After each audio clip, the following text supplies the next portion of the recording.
for all the excitement found only on WPLJ. This is the music you've asked for.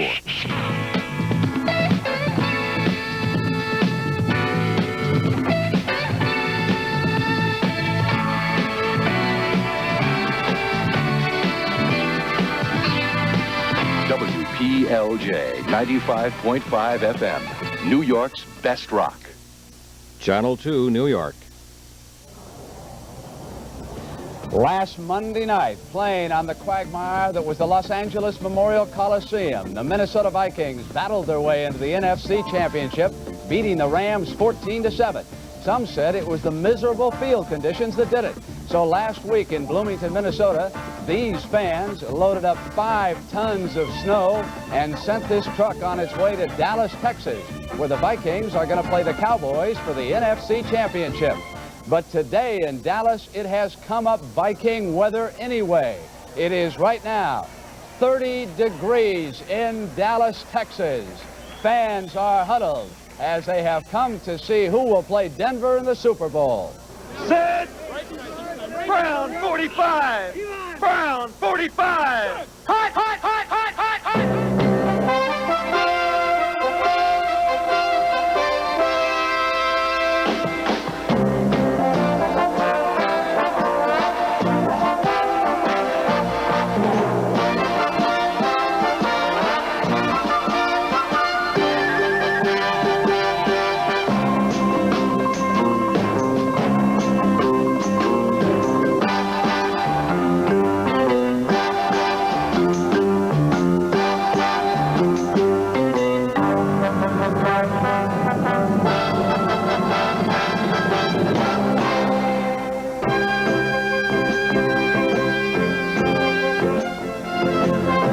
The NFL Today is sponsored by Tuborg Gold, the golden beer of Danish kings, Tuborg Breweries Limited, Baltimore, Maryland.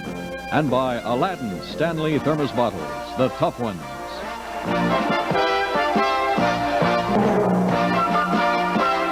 And now from CBS Sports Control at Texas Stadium, here's Brent Musburger.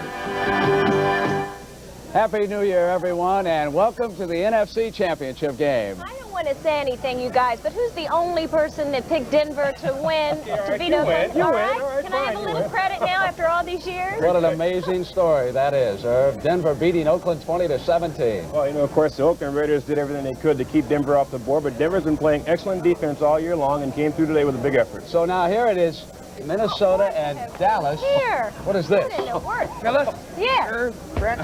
Yeah. Since you couldn't come to Minnesota this year, we brought you a little snow down. Is this real? Real.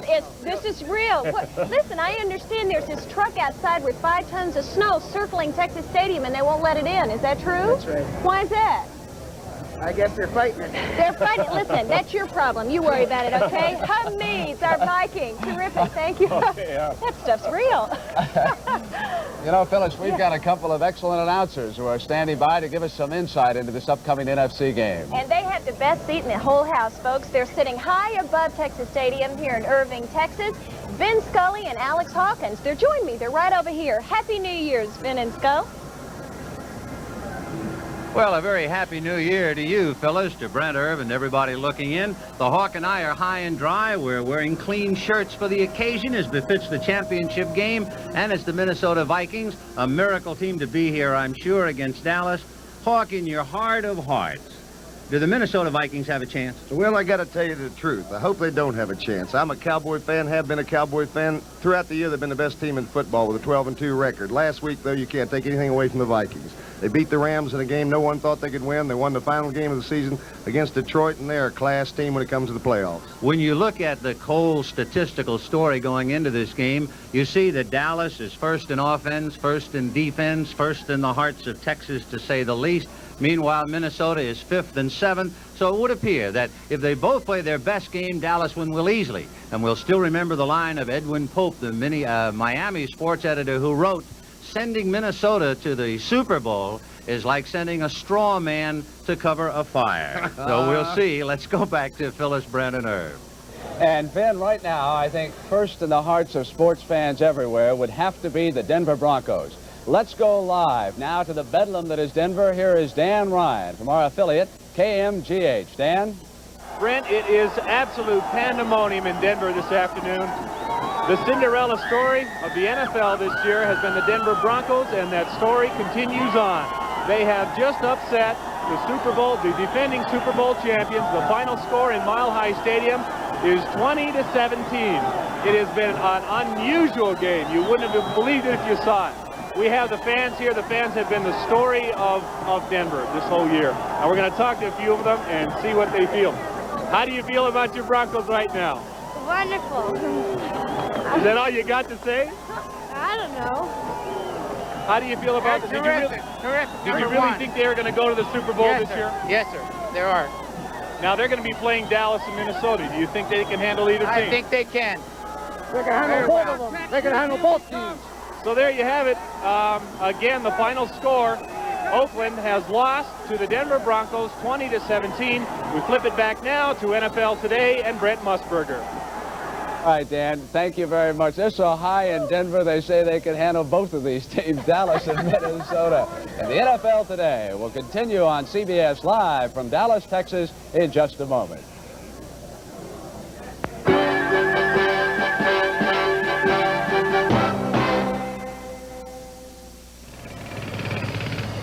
Aladdin Stanley Thermos. Stanley, the tough, all-steel thermos bottle that's completely dependable and built to take a pounding year after year. Get the tough one, because a thermos bottle means more to you than a picnic. It's some kind of tough thermos bottle.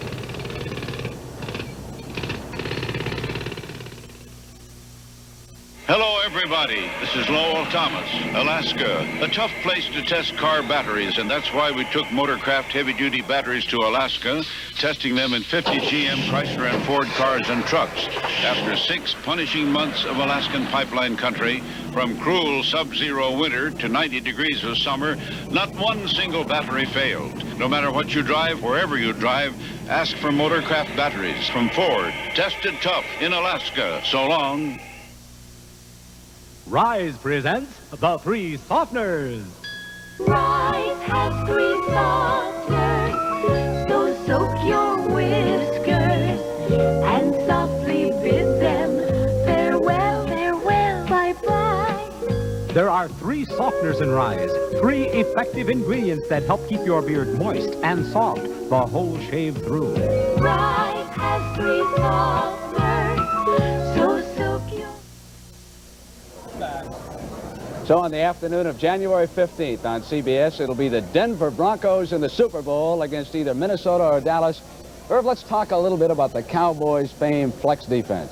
It's been sort of a mystery to a lot of people around the league, except it's been successful. This year, of course, they led the league in total defense, and their defense against the rush was one of the most successful in pro football.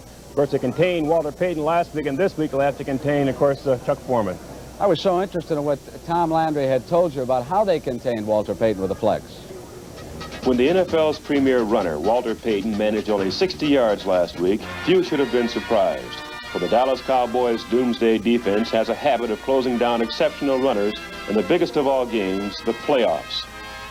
Lawrence McCutcheon of the Rams has yet to gain more than 58 yards during any of the 3 playoff meetings with Dallas. And Minnesota's Chuck Foreman has fared only a few yards better. In Super Bowl X, Pittsburgh's Franco Harris failed to be a deciding factor when Doomsday held him under his usual 100 yards. All of this was made possible by Tom Landry's flex defense, a system designed to stop the big runners.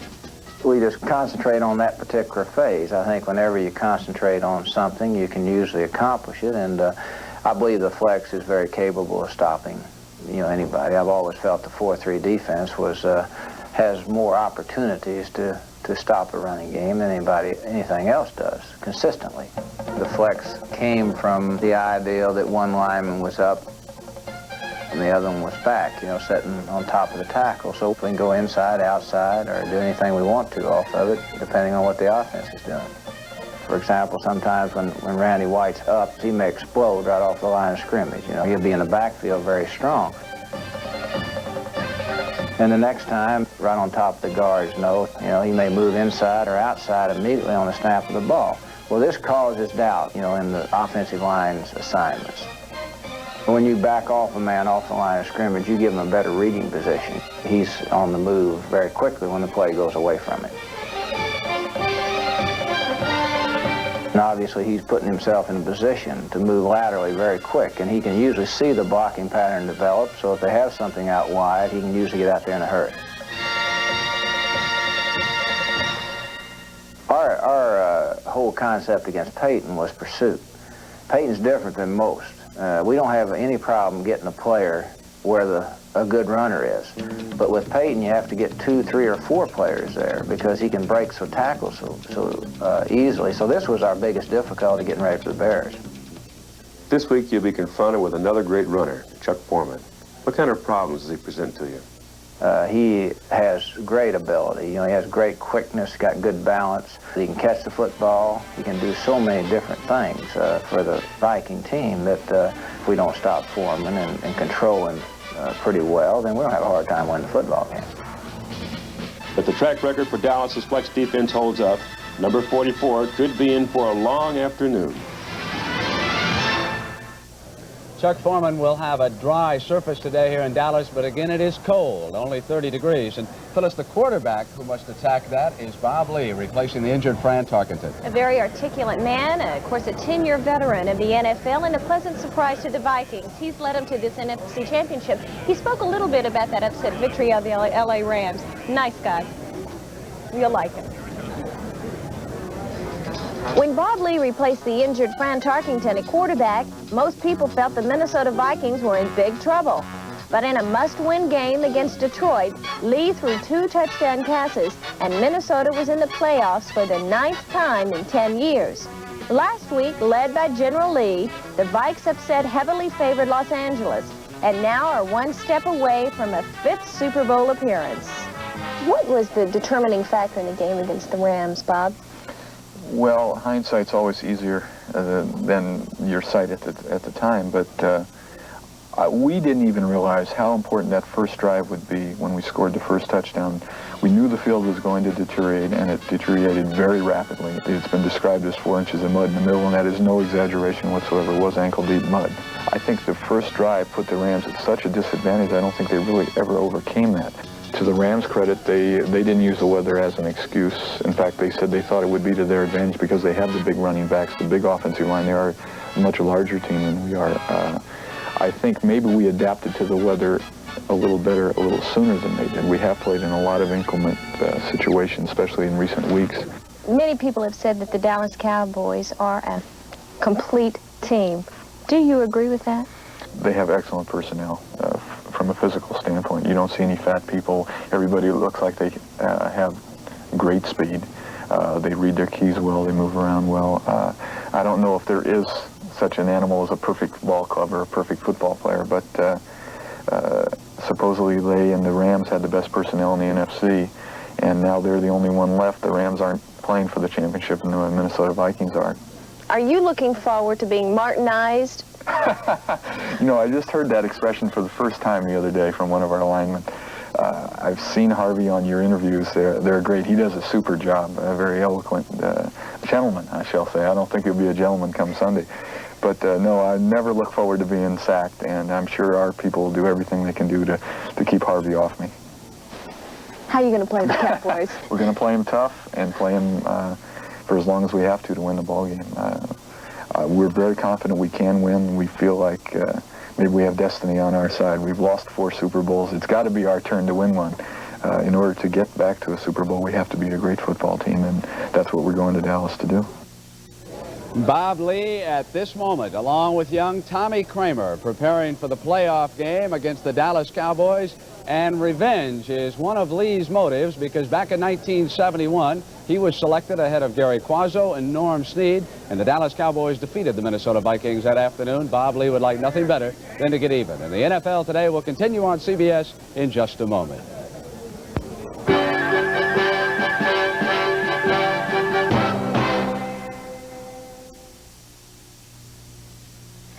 Tuborg Gold, the golden beer of Danish kings.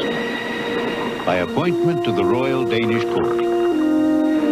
Tuborg Gold, only only centuries of the Danish brewer's art could achieve its noble character for lightness and flavor. Tuborg Gold, now brewed in America.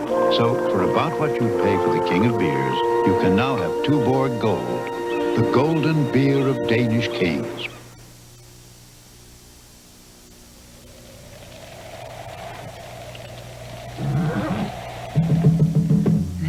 Muriel, turn you on. That is my desire. Muriel, light the flame in me. Where there's Muriel smoke, there's fire. Where there's Muriel smoke, there's fire.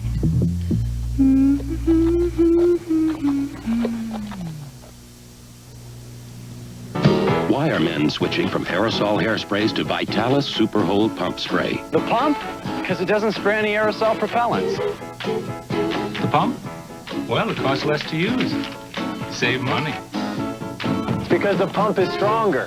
Can hold longer than the best-selling aerosol. The pump. Vitalis Super Hold Pump Spray. Now with an even finer spray. Why don't you switch from your aerosol to... The pump, the pump. Ryder rents trucks, all kinds of trucks. And Ryder does everything possible to make sure the wipers work, the headlights work, the brakes and steering and transmissions have been checked out. So practically nothing can stop a Ryder truck. Because when you rent trucks, you don't want them to give you problems. You want them to solve your problems. Ryder, the best truck money can rent. We've mentioned Fran Tarkenton. Minnesota also will be without injured running back Brent McClanahan. The Dallas Cowboys are in excellent physical condition for this game. Preston Pearson is back. He did not play at all in that 37-7 rout of the Chicago Bears. I think you will enjoy Pearson's reflections on his competition with Tony Dorsett. When Dallas defeated Minnesota 16-10 in overtime earlier this season, the most valuable player for the Cowboys was number 26, Preston Pearson. Today in the NFC Championship, this 32-year-old running back again could be a key figure. For it is Pearson, the pinch hitter, who comes in cold in crucial situations to hit home runs for the Cowboys. I am the kind of guy that you could picture as being in a John Havlicek kind of a role, a sixth man kind of a role, a guy who can come in and initiate the offense to get going again or perhaps keep a drive going. Out of the shotgun in third and throw downs, Pearson is an absolute master at freeing himself in a forest of defenders. This ability to produce in the clutch has made him an invaluable part of the Dallas Cowboy offense. Here he is with a big reception against Chicago in last week's divisional playoff. But his favorite play is the screen pass, and that's what Minnesota will be watching out for. Pearson has a knack for setting up his blocks on this play. Then he will kick past the offensive wall at just the precise moment. Although Preston has moments of glory, the full-time hero and starting tailback is now Tony Dorsett, and the transition to substitute has been difficult. I can very honestly say that I beat Tony out of a job. I beat every back that came into the Dallas camp out of a job. And that's not to take anything away from anybody. But I won the job, period. And I held the job #1 for 9 ball games. And when the time came for a change, nobody beat me out of a job. It was an organizational change. But when you're not a starter, it's much more difficult, I think, to get involved into the game emotionally, #1. When you're a starter, everything starts from the very beginning. When you come off the bench and go into the game, you're not sure exactly how people feel about you coming into the game, #1. You're not exactly sneaking in. They see you come in, and so they say, well, here comes Pearson. I don't particularly like the role, and I don't have to like it, and I don't, but I'm here to win, and I'm here to go on and hopefully win a Super Bowl. The greatest thing that has come out of my experiences in football is the fact that every year there's been a challenge. Someone's been given my job every year, or I've had to work like hell just to maintain a job. And I think once football is all over, these are going to be the greatest assets that I'll have as a man. Irv Cross said Preston Pearson's having his greatest year, and we certainly all agree. Now let's go down to Jack Whitaker on the field with observations about the playoffs. Jack? Thank you very much, Phyllis. As we know, Denver has been a hotbed of football fanaticism all week with their beloved Broncos. And one would have thought that so would Dallas. This very sophisticated football city is host to two important games this week. The NFC Championship, which we're about to see between the Cowboys and Minnesota, and tomorrow's game at the Cotton Bowl, which may decide the National Collegiate Championship between the beloved Longhorns of the University of Texas and the hated enemy from Notre Dame. But strangely and curiously enough, this has been a very quiet city this weekend. They've taken particularly this championship game very quietly. And I say curiously because we must never, any of us, forget for 1 minute that Texans, all of them, believe they invented this game of football. They don't want to know about Princeton and Rutgers. They know they invented it in this state, and they know that only Texas boys can play it well. And football here ranks ahead of all that oil and the cattle and the Miss America contest winners and the electronic industry and spare ribs and chili and the Alamo. So that's why it's curious that they're taking this game in stride. Now, the reason might be that Dallas Cowboy fans are a little wary. They remember when Minnesota knocked them off a couple of years ago. They remember too clearly that Los Angeles did the same thing last year. But the other reason may be a little more ominous, and that is taking Minnesota too lightly. Minnesota, this team born to the purple, finds themselves tremendous underdogs coming into this game. Yes, they are without Fran Tarkenton. Yes, they have 7 men over 35 years of age on their squad, but they like old players. They think they play better. And remember this, they got here because they deserved it. They beat Detroit and Los Angeles when they had to, and Dallas has to beat them and not the Rams today. Remember also, it's the last Sunday of the second season, the season of survival. And nobody yet has computerized the bounces a football can take. I don't know where Jack had his room, but all night long I kept hearing choruses of "Here Come the Irish." It wasn't so quiet where I was. So the NFL Today will continue on CBS with Jimmy the Greek in just a moment.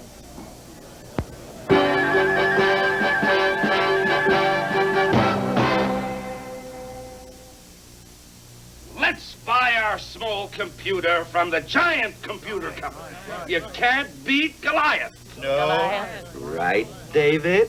Sir, let's go with Wang. Nobody makes a better small computer or word processor. They're giant killers. It happened before. It can happen again, because nobody's hungrier than Wang. He's right. By appointment to the Royal Danish Court since the reign of Frederick IX, Tuborg Gold, proclaimed the golden beer of Danish kings. Today, this light beer of noble heritage is brewed in America, and Tuborg Gold is affordable to everyone. In fact, for about what you pay for the king of beers, you can now have Tuborg Gold, the golden beer of Danish kings. If you buy oil filters, you're interested in two things: protecting your engine and getting the best buy for your money. Now, regardless of what you've heard, an oil filter has just one job to do: to keep your oil clean. This is the Ace filter. It cleans your oil as well as these, and it costs less. You'll pay more for these, but you won't get a better filter. Ace gives you your money's worth. Jimmy the Greek, sponsored by Dutch Master Cigars. They really are masters at Dutch Masters. Happy New Year, Greek. 30 degrees in Dallas. Will that affect the outcome of this football game? Let me ask you one question. Isn't it cold for both sides? I guess you're right, Greek. Okay. Do you still give Dallas the big edge? Well, they have to have it, Brent. You know, I mean, let's face it. They have Starbuck, and that's the big thing, of course, over Lee, because he has that extra dimension of running, which is the biggest thing of all. They've got a better defensive team. I don't see many checks there for Minnesota. Well, but you know, I'll tell you one thing. There aren't any checks there for Minnesota, but for the last 2 weeks, Minnesota's just absolutely played super ball. And here's Roger, which is, I think, their biggest edge myself. I mean, because he has that extra dimension, and he will run, and there he goes. And he'll run today. That's the one thing that's going to make Minnesota a lot of trouble.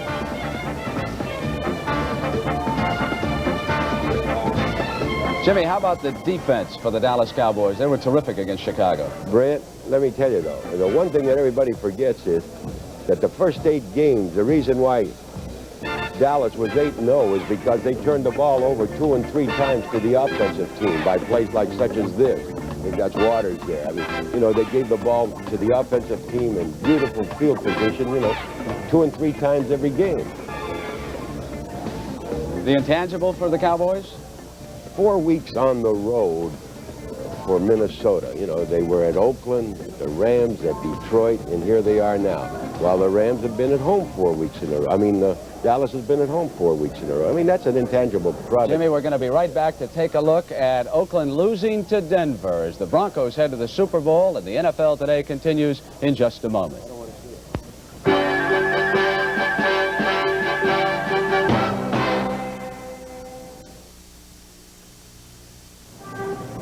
The Dutch Masters buyers are in France for the international auction of rare African Cameroon tobacco. There are 2 secrets they must keep to win some of the best leaf for Dutch Masters. The exact leaf they want and the price they'll pay. It's a nice color. When their bid is opened by the French auctioneers, they'll learn if they've won some of the best. Acheteur Dutch Masters. Taste the taste the world competes for in a Dutch Masters Cameroon cigar. There really are masters at Dutch Masters. The Denver Broncos are going to the Super Bowl. Say it over and over and say it slowly. Here they are. As you take a look at Craig Morton going to Haven Moses, and it was 7-3 Denver on this play. Now watch Stabler go to Bolitnikoff over the middle, and this is the play that knocked Freddie out with a dislocated shoulder. They made a sandwich out of it. And here is going to be the controversy that will live on in this particular ball game. Lytle fumbled, but the ball was ruled dead, and Denver retained possession. And from an end zone view of that, it certainly looked like a fumble. John Keyworth now sweeps for the touchdown, and suddenly it was 14-3. But the Oakland Raiders did not bow out easily. Stabler going to his all-pro tight end Dave Casper for a touchdown, and after Mann's extra point, it was 14-10, and there was time. Now watch linebacker Rice. Here is Stabler looking over the side, and it is intercepted. That was Swenson of the Denver Broncos bringing that back, and Morton going to Moses again for the touchdown, but they missed an important extra point, or at least it seemed very important at the moment. It was 20-10. And so the Raiders suddenly closed to within a field goal. Casper again. It was 20-17. Now the Broncos kill the clock as Otis Armstrong picks up the first down, and the clock counts down. 20-17. Denver goes to New Orleans. Who will join them? Will it be Minnesota or will it be Dallas? We will find out shortly. For Jimmy the Greek, Irv Cross, Phyllis George, I'm Brent Musburger, and we hope you enjoy the NFC Championship on CBS.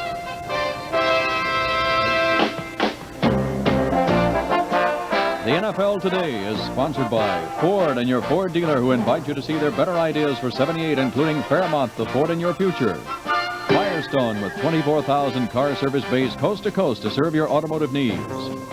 Avis, the We Try Harder company. And by Light Beer, everything you always wanted in a beer and less.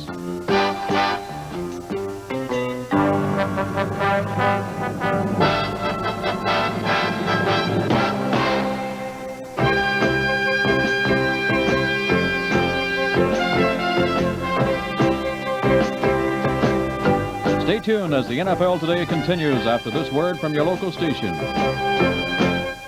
Enjoy 2 spectacular parades, the Cotton Bowl Festival Parade and the Tournament of Roses Parade, followed by the big game, Notre Dame versus Texas in the Cotton Bowl, all tomorrow on CBS.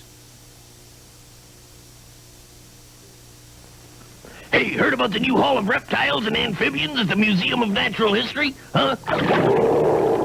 Does that mean yes? If you're a small businessman, European American Bank announces a way for you to have money instantly. For inventory, expansion, for whatever you need, whenever you need it. Introducing a new service, the EAB Small Business Credit Account. Qualify, and you get a credit line of up to $25,000. To use it, you just write a check. It's really that simple. European American Bank's new small business credit account. It puts money into your hands when you need it. The Skylab astronauts relied on Honeywell for fire detection. So do hospitals, schools, and skyscrapers across America. Honeywell also builds a smoke and fire detector for your home with space-age dependability, but at a down-to-earth price.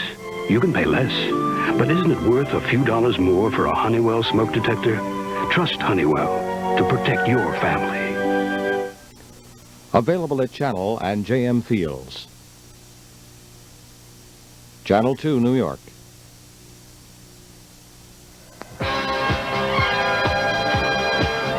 From Texas Stadium in Irving, Texas, CBS Sports presents the National Conference Championship game between the Minnesota Vikings and the Dallas Cowboys.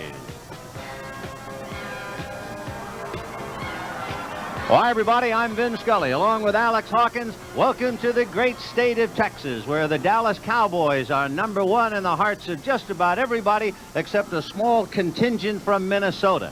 And the story, I guess, going into the ball game is not, can Dallas win? They're a big favorite, as you know. But is there a possibility of a Minnesota victory? And if so, how can they do it? Hawk, what do you think? I think Bud Grant probably summed it up. He said if it was a 7-game series like the World Series, that possibly Dallas would win that one. But he said it's one game and anything can happen. And I believe with the character that team has, there is an outside possibility.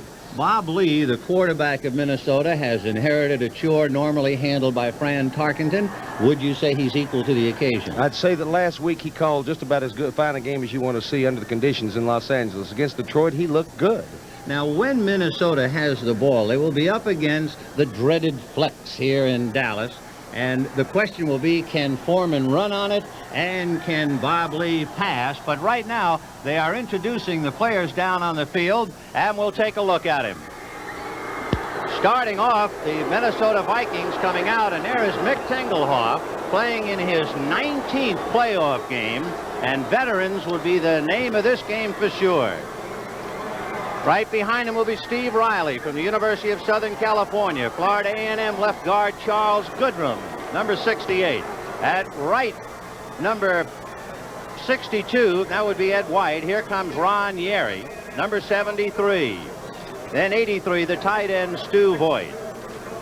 The boys who'll handle the football, Ahmad Rashad, a wide receiver, number 28. Backed up by Sammy White, number 85. After Sammy White, we get into the running backs. Number 35, Robert Miller playing in place of Brent McClanahan, and number 44, and he will have to carry the ball 30 times today at least, Chuck Foreman. The quarterback is Bob Lee, a 9-year veteran out of the College of Pacific. So Bob Lee at the helm for the Minnesota Vikings as they try to pull off the upset. The Vikings coming in 9-5, having knocked off the Los Angeles Rams. And for the Vikes, they have 6 members on the Pro Bowl. However, they have been a team that has hurt itself with 18 turnovers. More remarkably, when you consider they did not have a turnover in the rain and slop in Los Angeles. The Dallas Cowboys forced 7 turnovers last week, and so we'll take a look at them. And at 62, the center, John Fitzgerald from Boston College. Number 73 at left tackle out of Oklahoma, retiring this year, Ralph Neely. Left guard, number 68 out of Virginia Union, Herb Scott. The right guard, number 64 from Penn State, Tom Rafferty. At right tackle, number 67 out of Stanford, Pat Donovan. The tight end, number 89 out of Michigan State, Billy Joe Dupree. Wide receiver, number 83 out of Hawaii, Golden Richards. Wide receiver number 88 from Tulsa, Drew Pearson. The big man in Texas, 1 year ago today, he was leading Pittsburgh to a bowl victory, number 33, Tony Dorsett. The other running back out of Houston, Bob Newhouse, number 44. And at quarterback, 9 years from the United States Naval Academy, Roger Staubach. There is Tom Landry, one of the winningest coaches in all time. If he wins today, it would be his 13th playoff victory, and that would break a tie that exists right now with Don Shula. So the Dallas Cowboys and the Minnesota Vikings ready to crack heads in a few moments. We already know that Denver has defeated Oakland, and so we are a couple of ways from New Orleans. It'll either be Dallas and Denver or Minnesota. Hawk, any last-minute thoughts going into the ball game? Well, of course. But I'm not going to give them to you until old Tommy Lloyd comes in here. Tommy can play Lloyd, it, too. He's a graduate of SMU with a degree in music.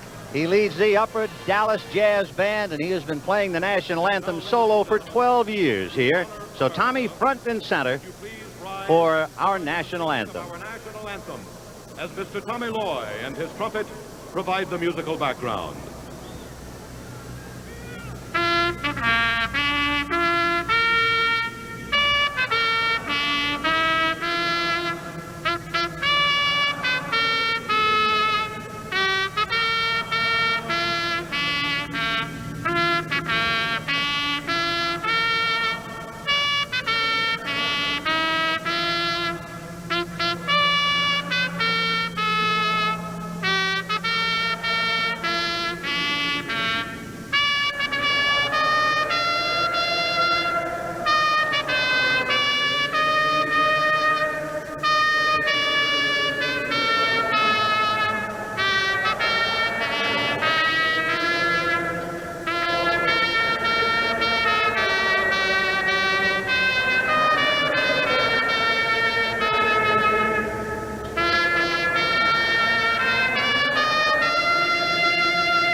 In seeing those balloons being released from the far end, and I'm sure you are well aware of the snow background with the Minnesota Vikings, how it was transported down here from Minnesota.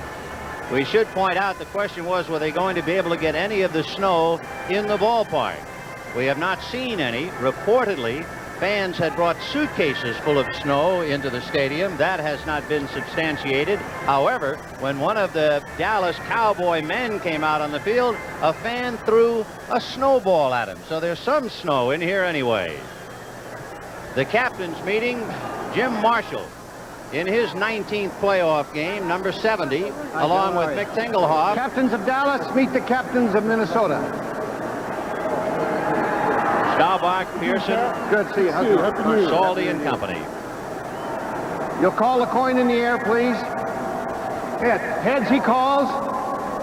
Heads it is. You want to receive? Just as you're standing, okay? Minnesota wins the toss and will receive. Oh.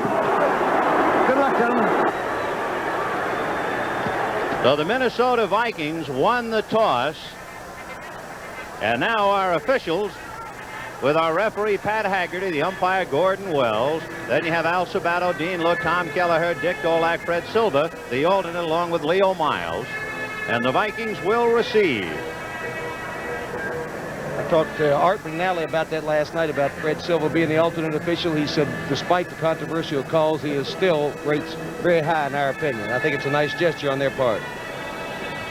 Right you are, Alex, as we look at a close-up of Tony Dorsett 1 year ago in a bowl game, leading Pittsburgh to victory, and he ran for over 200 yards that day. And now, of course, in the big leagues, in the NFC Championship game, it'll be Tony Dorsett and the Cowboys as we look now at the two men to receive. Manfred Moore, number 36, will be deep. Sammy White will be up short to his right, and to his left, Robert Miller. Three men in the middle of the block, Keller, along with Hamilton and Yeri. And we're waiting for Efren Herrera, the pride of Guadalajara. Efren, who has been the NFC All-Pro kicker, he led the conference with 93 points, and Herrera will kick it off. And in one moment, the NFC Championship game gets underway to find out who plays Denver in the Super Bowl.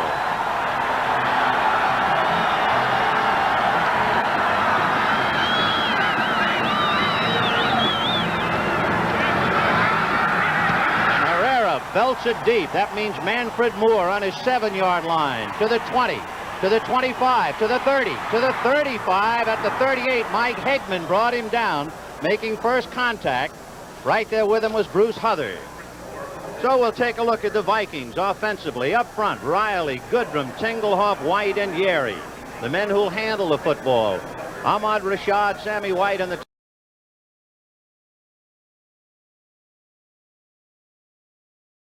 tight end Stu Boyd. In the backfield, Bob Lee at the helm, Robert Miller and Chuck Foreman, the running backs. First series would be critical to the Vikings. They can get 7 points on the board. Their chances are greatly enhanced, I'll tell you that. First and 10 from the Viking 38-yard line. And it's Chuck Foreman with Bob Miller leading a pack, and he gets it to the 40-yard line. A pickup of 2, so it'll be 2nd and 8. Let's take a look at the Pokes now, the Cowboys defensively, with Jones, Pugh, White, and Martin. And by the way, number 75, Jethro Pugh, in his 21st playoff game. Henderson, Brunig, and Lewis, and the linebackers, Barnes, Kyle, and at safeties, Waters and Harris. On the sidelines, keeping his arm loose and ready, Roger Staubach. 2nd and 8 from the 40-yard line. White wide left, Rashad right, play action fake to Miller. Down the left side, broken up by Aaron Kyle. The pass was intended for Sammy White.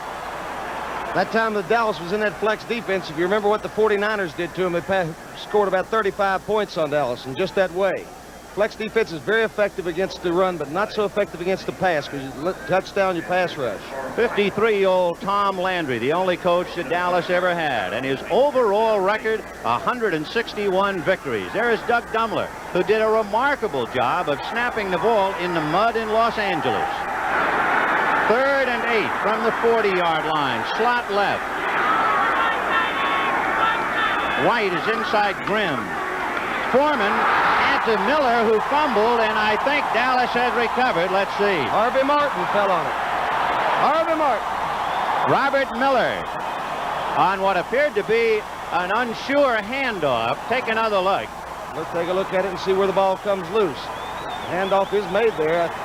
He just lost his. Poor exchange some way or another. I don't believe he ever had possession. There's Martin 79 coming down on it, and a big break, obviously, for Dallas. It looked like it went just under the left arm of Robert Miller, and he didn't have control of it at all. So it is 1st and 10 on the Minnesota 39-yard line, and the Cowboys in a big spot right away. Drew Pearson is left.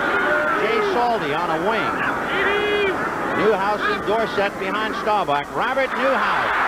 And he is hit by McNeil, and he carries McNeil to the 32-yard line. Dallas offensively, Neely, who is going to retire after this year, Scott Fitzgerald, Rafferty, and Donovan. Golden Richards, Drew Pearson, and the tight end, Billy Joe Dupre. In the backfield, Roger Staubach, along with Tony Dorsett and Robert Newhouse. 2nd and 3.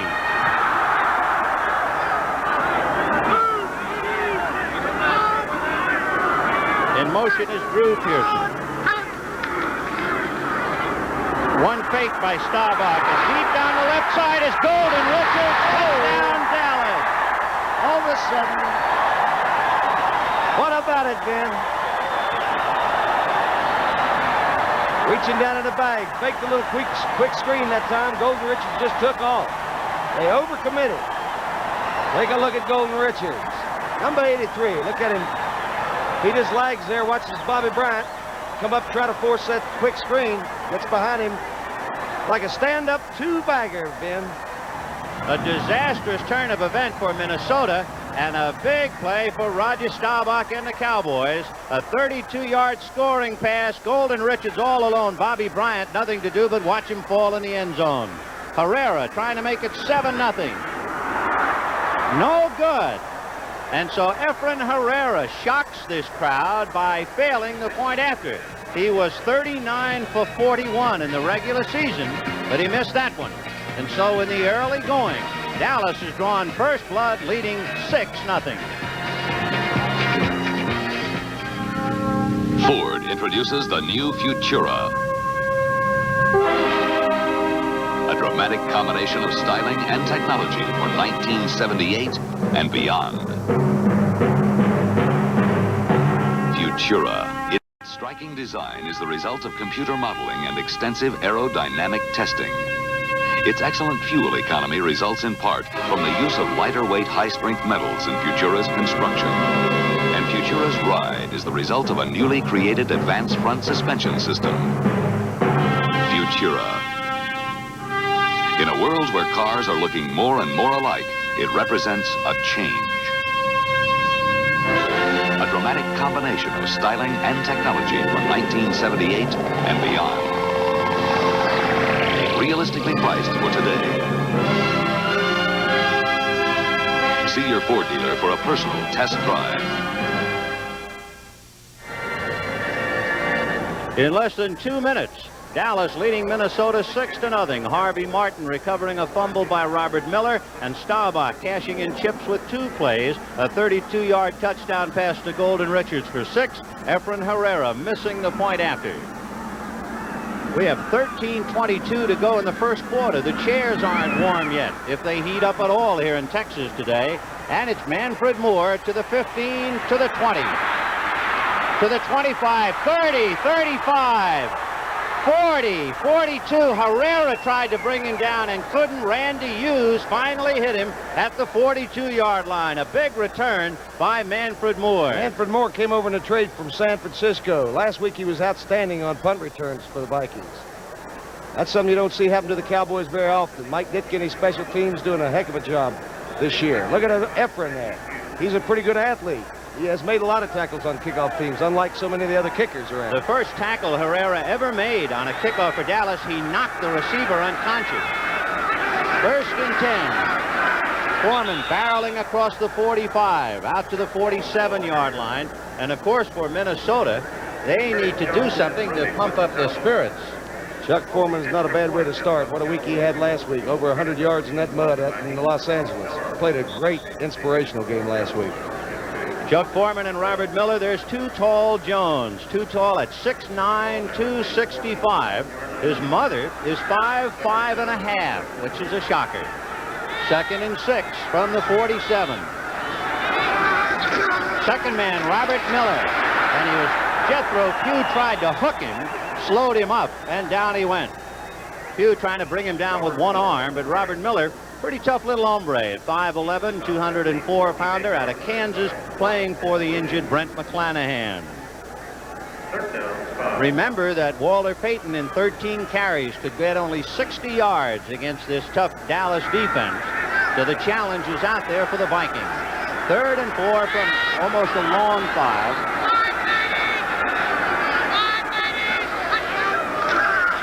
Lee looking left and throws it out of the county. What? Ahmad Rashad was over there, and Lee took a lick. Threw that thing 9 feet over the receiver's head. So the Minnesota Vikings won the toss, and that's about all so far. Looks concerned. From here, you would have to think she might be a Minnesota fan. Like a blonde Barbara Streisand. So on a 4th and 4, Neil Claybo will be punting from his own 35-yard line.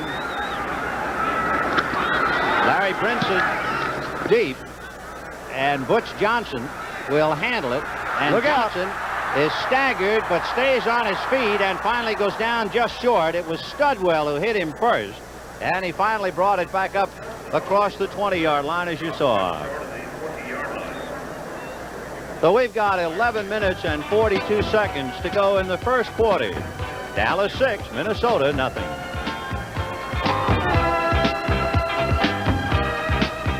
Inside this new Firestone radial tire is an improved steel cord with 5 million miles of developmental testing. Where once we used 5 strands, we now use 10 strands of steel.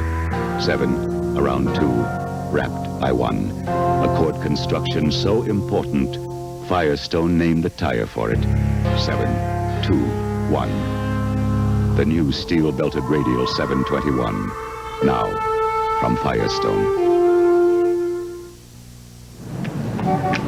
When you order a beer, do like Smoking Joe. Order light beer from Miller and say no more. It's got a third less calories than the regular beer. Light tastes great, y'all, but listen here. It's not the thing that makes me shout. Light's less filling, hey, that really knocks me out.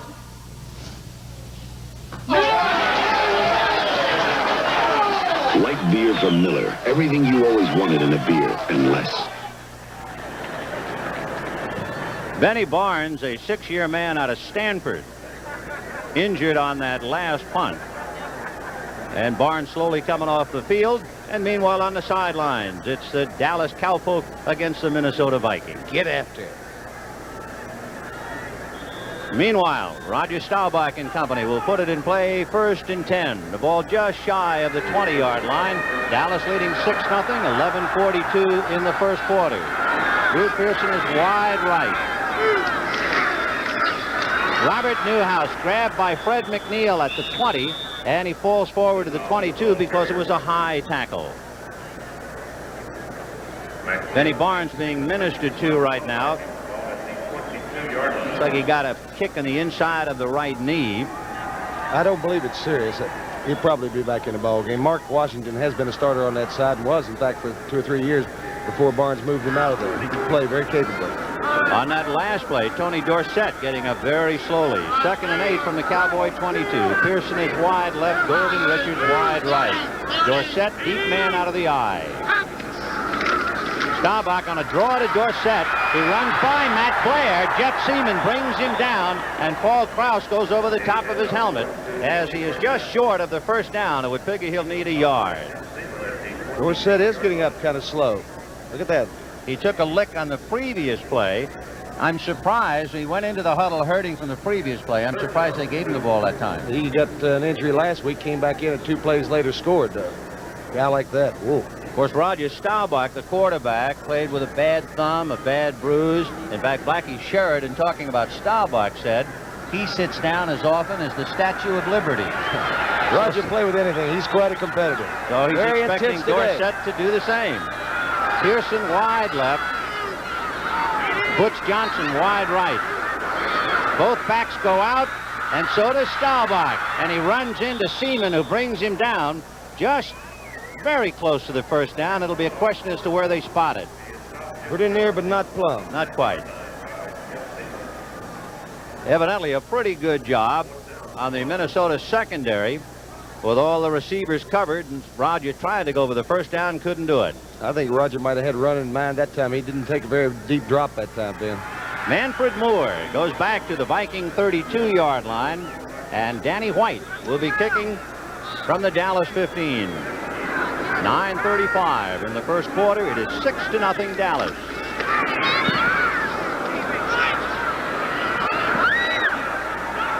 And it'll bounce just above the 40. It'll go out of bounds at the 41-yard line. So Minnesota, for the second time, gets pretty good field position.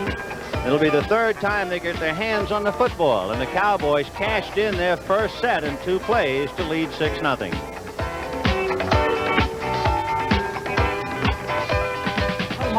Mr. Huddlemeyer, Mr. Huddlemeyer, Mr. Huddlemeyer, Mr. Huddlemeyer, excuse me, but I understand you've reserved an Avis car in Buffalo. Well, not only is your car going to be there, but even now Avis is checking the engine, tires, even the ashtrays. Nobody beats our car care program. So relax. Avis wants you to enjoy your trip in the air and on the ground. Oh, good. Reach your heart, Avis. Avis, we don't know another way. Have a nice trip. Oh. A lot of companies say they have just what you need and wind up selling you just what they have. That's not how it is with Xerox. We're the only company that has 18 different copiers and duplicators to choose from, and specialists who are trained to help you choose. So with Xerox, you never have to live with more than you want or settle for less than you need. Medical miracle or cruel hoax. 60 Minutes, incognito at a health spa. Tonight only at 8:30, 7:30 Central and Mountain, 7 Pacific Time. Minnesota will put it in play, 1st and 10. The ball just across the 41-yard line. Dallas leading 6-0. Robert Miller fumbled. Harvey Martin recovered. Roger Staubach a 32-yard touchdown pass to Golden Richard. Bob Lee, play action fake, setting up and goes down the right side over the head of Sammy White. Mark Washington in there for the injured Benny Barnes was covering the receiver. And had him covered all the way that time, too.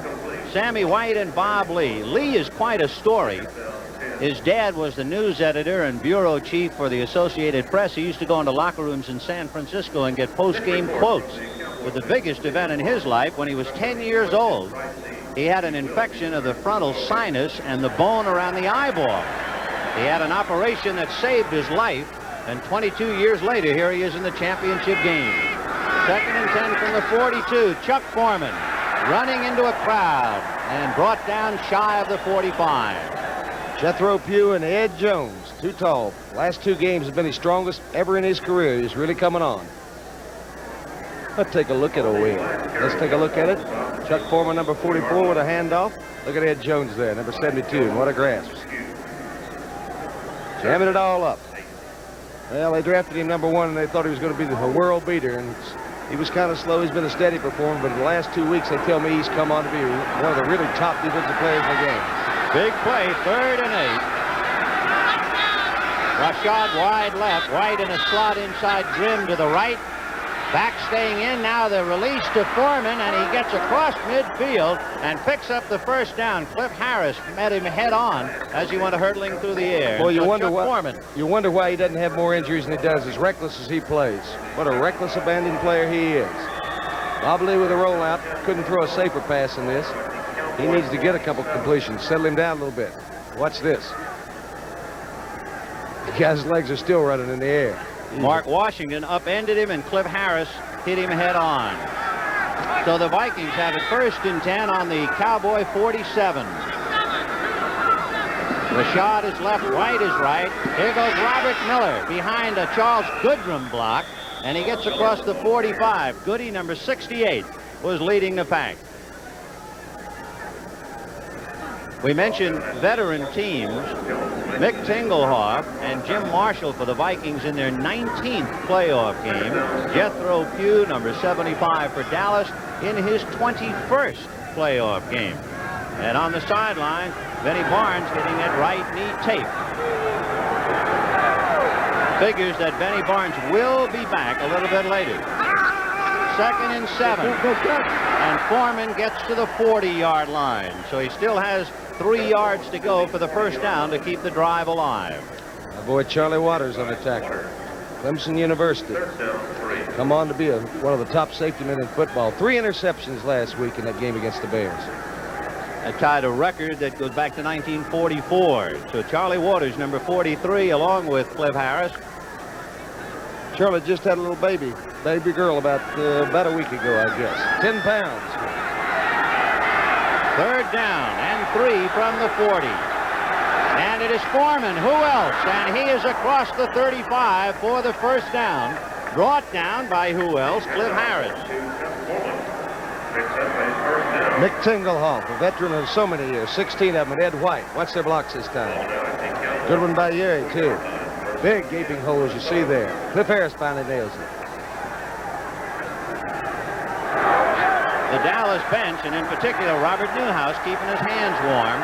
1st and 10 from the 34. Lee looking down the right side, throws it through the hands of Sammy White, just over the fingertips of Mark Washington and out of bounds before Waters could get over. Sammy White was shut out last week against the Rams. That's unusual for him.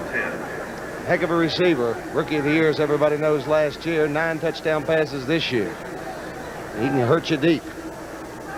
The Vikings put the ball in play 1st and 10 on their own 42. They have now reached the Cowboy 34. 2nd and 10. Bud Grant surrounded by his men. 50-year-old has won over 107 regular games. 2nd and 10 from the Cowboy 34. White is inside Rashad in a slot right. Play action fake to Foreman. Lee down the right side, no good. Intended for Ahmad Rashad. Mark Washington was there, and apparently they're going after the corners. And the coverage was there. Slips a little bit, I believe. Let's look at Rashad. Yep, slipped on that turf. It's been raining all week here in Dallas and, until yesterday. That field could be a little bit wet from that. So it is 3rd and 10 from the 34.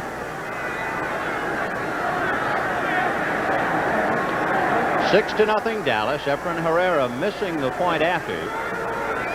And now the Vikings try to keep a drive alive. They have Bob Grimm wide right with White in a slot. Rashad is wide left. Lee just over the hands of the intended receiver, Robert Miller. And Charlie Waters there, 45. Trying to angle it out of bounds. And he goes for the corner and gets it out. And it'll go out of bounds at the 11-yard line. That's where the Cowboys will put it in play. 1st and 10 from their own 11. The 23-yard punt with no return. 5:52 to go in the first quarter. 6-0 Dallas.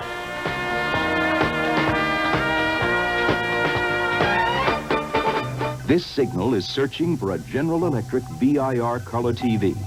The signal's VIR. It lets broadcasters automatically control the color of your TV picture on many programs. Watch this GE VIR set use the signal and automatically adjust flesh tones, background colors, the entire color picture. VIR. And General Electric has just won an Emmy for being the first to use VIR in television sets. This is GE Performance Television. With the price of most things going up, the sticker price of Pinto, the best-selling American small car, is coming down. New 78 model Pintos with more standard features will have a lower sticker price than last year's model comparably equipped. Important features are now standard, like AM radio, power front disc brakes, rear window defroster, tinted glass, and protective body side moldings. Ford Pinto, the best-selling American small car. Now more car for the money than last year. At Ford, the better ideas keep coming.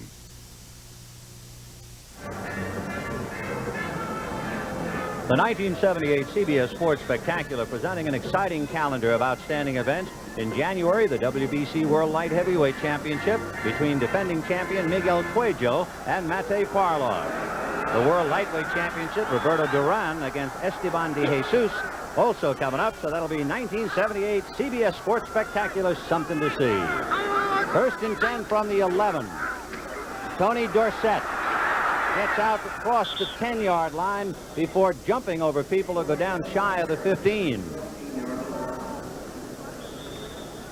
Herbert Scott, number 68 on the trap block here on Eller. Let's look at it. Eller, he got a good position on him that time. Closed it down pretty good, though. Last week, those Viking linebackers played just an exceptional game. They're going to have to do the same thing today if they're going to contain this high-powered Dallas offense. So Dallas with a 2nd and 7, the ball on their own 14-yard line. Staubach flipping back to Newhouse. Robert Blair gets him, but he gets away, and then the rest of the Vikings close in on him. So Matt Blair had him behind the line of scrimmage, couldn't hold on to him, still was able to come back and gather him in. Tom Landry. Boy, what a story. The 6th all-time winning list. He came in with 161 overall victories during his reign. And as we mentioned, if he wins today, he'll have won 13 playoff games, breaking a tie with Don Shula. So Staubach leading 6-0 with a 3rd and 5. And they'll load up the shotgun, going to the slight spread. Staubach down the right side, intended for Dorsett. Matt Blair was right there with him. No chance. Carl Eller put a little rush on that time and Staubach threw it a little bit before he wanted to. Dorsett was coming wide open that time. Had plenty of field to run, too. Danny White, who will be coming in to punt for Dallas, has averaged 39 yards a punt. Let's watch it out of that shotgun from the way Rogers sees it. Look at Eller. Led the team in sacks this year with about 14. Boy, he's been a steady performer through the years and a great individual, too, Ben. Danny White will be kicking to Manfred Moore. White from his own 5-yard line. Under a rush by McNeil, but he got it away. Manfred Moore, a fair catch. Otherwise, Tom Henderson would have knocked him into Oklahoma. Henderson was right down there underneath it. Get it on the right side of your picture there. You see the rush there. Almost got. How you got it out there, I don't know. That's Fred McNeil, number 54, who just missed smothering it. This telecast presented by authority of the National Football League intended for the private use of our audience. Any rebroadcast or other use of this telecast without the express written consent of the Dallas Cowboys and the National Football League is prohibited. 1st and 10 from the Cowboy 48. Lee to Robert Miller, still on his feet across the 45. Underneath at the very bottom making the play was Tom Henderson. Oh, the Cowgirls, they get a lot of mileage out of those cheerleaders, haven't they? Those beautiful women, too. By the way, Benny Barnes, number 31, is back in action after getting that right knee taped. So Mark Washington, who did a good job in his stead, comes out. Barnes is back in there. 2nd and 7. The ball just inside the 45. Foreman is gobbled up, and what a hit, a fumble, and Big Jones had racked him. The Cowboys seem to think that they have recovered, and now it is made official. What a hit by Jones. Took the good, strong inside rush that time. Beat Ron Yeri, I suppose. Let me take a look at it and see. Behind the quarterback, let's take a look. Look at it. Oh, brother. Yes, sir. Robert Miller had the block on him that time. It wasn't Yeri beat at all. Just a good, solid inside rush that time. Gambled and gambled right. Then it would be the 2nd fumble recovery by Harvey Martin, who recovered Robert Miller's fumble earlier, and now this one by Foreman. 1st and 10 Cowboys on their own 45. 6-0 Dallas. Robert Newhouse, and McNeil straightens him up along with Seaman, and they bring him down at the 48-yard line. Remember, Minnesota had a penchant for turnovers, 18 during the regular year. Fred McNeil, every game gets a little better, a little stronger. Well, they're a determined group. Don't count the Vikings out, Ben. If determination means anything, don't count them out. There's a Viking and a Cowboy. Peaceful enough right now. 2nd and 7 for the Cowboys on their own 48. Golden Richards wide left, Drew Pearson in motion. Play action fake to Dorsett, and Staubach releases to Robert Newhouse, and right there waiting is Matt Blair to take him down. However, they have moved the ball into Viking territory, and they need almost 3 yards for a first down. 6'9", too tall Jones, who made that savage hit on Chuck Foreman. Too tall sitting down. Tell you what, when he is sitting down, he's so tall, it takes him 32 minutes to stand up, Ben. He's 6'9", a lot of man, as Chuck Foreman can attest to. Bud Grant, who has seen the Viking ball club fumble and turn the ball over so often during the year, 2 costly fumbles so far today. 3rd and 2. And it'll be Dorsett. And it just depends as he runs into a gang. It did not appear from the first look that he got the first down. The Vikings can get stubborn, can they? They gave Peyton 275 yards in their game, and they only gave up 10 points. They give you a lot of yardage on the ground, but when it gets down there in nitpicking time, they get tough. One thing about the Vikings, if they had really been discouraged, they'd never have made it this far. Watch it again here. Newhouse, number 45. Saldy holding his block all right. The Vikings not allowing them the big play there. Let's see what they do on the 4th down. 4th down, Manfred Moore going deep, flanked by Bob Grimm on his right and Joe Blahak on his left, number 21. And Danny White will be punting. He's averaged 39.6 yards a punt. From his own 45, he tries to kick it out of bounds. Instead, it is snared on a fair catch by Manfred Moore on his own 11-yard line. And so the Vikings, for the first time, do not have good field position. That's the one thing they've had. That was a 35-yard punt. Say, we got a great night tonight. Be sure to watch for 60 Minutes at 8:30, 7:30 Central and Mountain, and its regular time, 7 o'clock Pacific. Then be in Mel's Diner when George Burns drops in to stir things up on Alice. And wrapping up tonight's entertainment, another great Carol Burnett show. Guest star Steve Lawrence. George Burns is too old to stir up anything, Bill. 1st and 10. From the Minnesota 12. And Foreman wrapped up just as he got to the line of scrimmage. Randy White, among others, plugging it up. Boy, he is the player that's coming on. Replacing Bob Lilly in there is a big shoes to fill, but brother, if there's a guy that can do it, he is. Gracious me.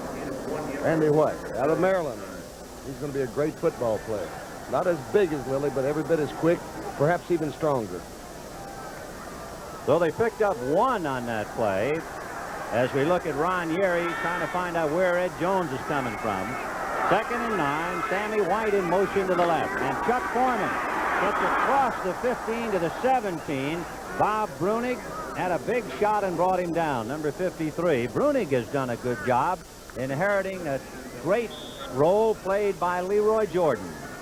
Leroy played it for so long, so well, but it takes a while to play this Dallas defense, particularly in the middle. Brunig will get better and better. He's probably the weakest linebacker. That's not saying he's weak, though. It'll be a 2nd and now 3rd and 5 from the 17-yard line. Sammy White goes left, Ahmad Rashad right, and the backs are split. We'll see if Lee passes now. Nope, it's Foreman trying to get around Jones, but that was such a big trip that he was caught from behind. And it was Brunig who got him again as he tried to go around too tall. Yeah, Jones is playing like gangbusters. I'm telling you, he's... Watch him, man. He strings it out this time, playing off a block of Ron Yeri. Watch this now. Just exactly the way. He's controlled the area altogether. Just strings it out. Pursuit, he'll be running. So the quarter ends, and Dallas, as they were with less than 2 into it, leading 6-0. What's the quickest way to trim a door? Stanley Surfform. What's the easiest way to shape a tile? Stanley Surfform. What's the best way to smooth body filler? Stanley Surfform. Stanley Surfform tools have preset replaceable blades that won't clog and don't need sharpening or adjusting. Surfform tools trim or shape just about anything. What's the best way to give an elephant a pedicure? Stanley Surfform. From Stanley, the do-it-yourself company. We wanna help you do things right. Hi, I can give you over 100 reasons why the good taste of beer comes in a bottle.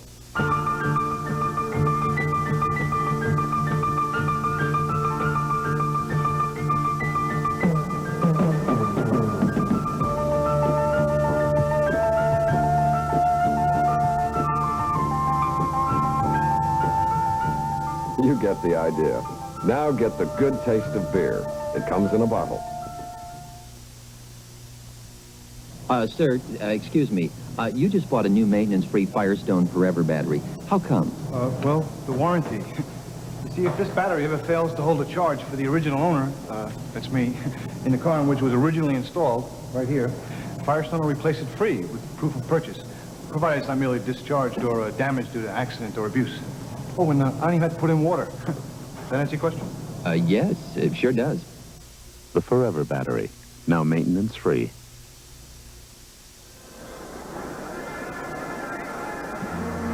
Minnesota, as we start the second quarter, unable to move the ball.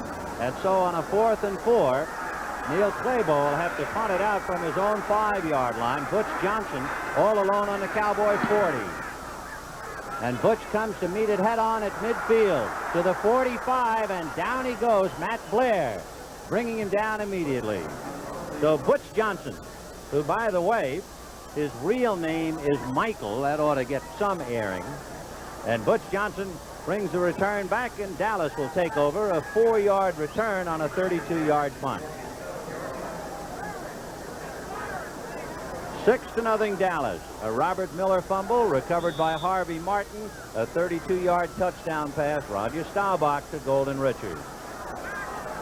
1st and 10 from the 46 of Minnesota. Dorsett and Newhouse. Slot left. And in motion goes Newhouse. Pitch back to Dorsett. The first man to come up and slow him down was Nate Wright. He tried to jitterbug around Nate, and that took up too much time. Meanwhile, a difference of opinion down below. A problem of some kind down below. And there it is. A blanket, evidently, and inadvertently catching on fire. The person. And at first they told us a blanket. My goodness. It's a man in there. Anything can happen in Texas. Woo! Well, we pray he's all right.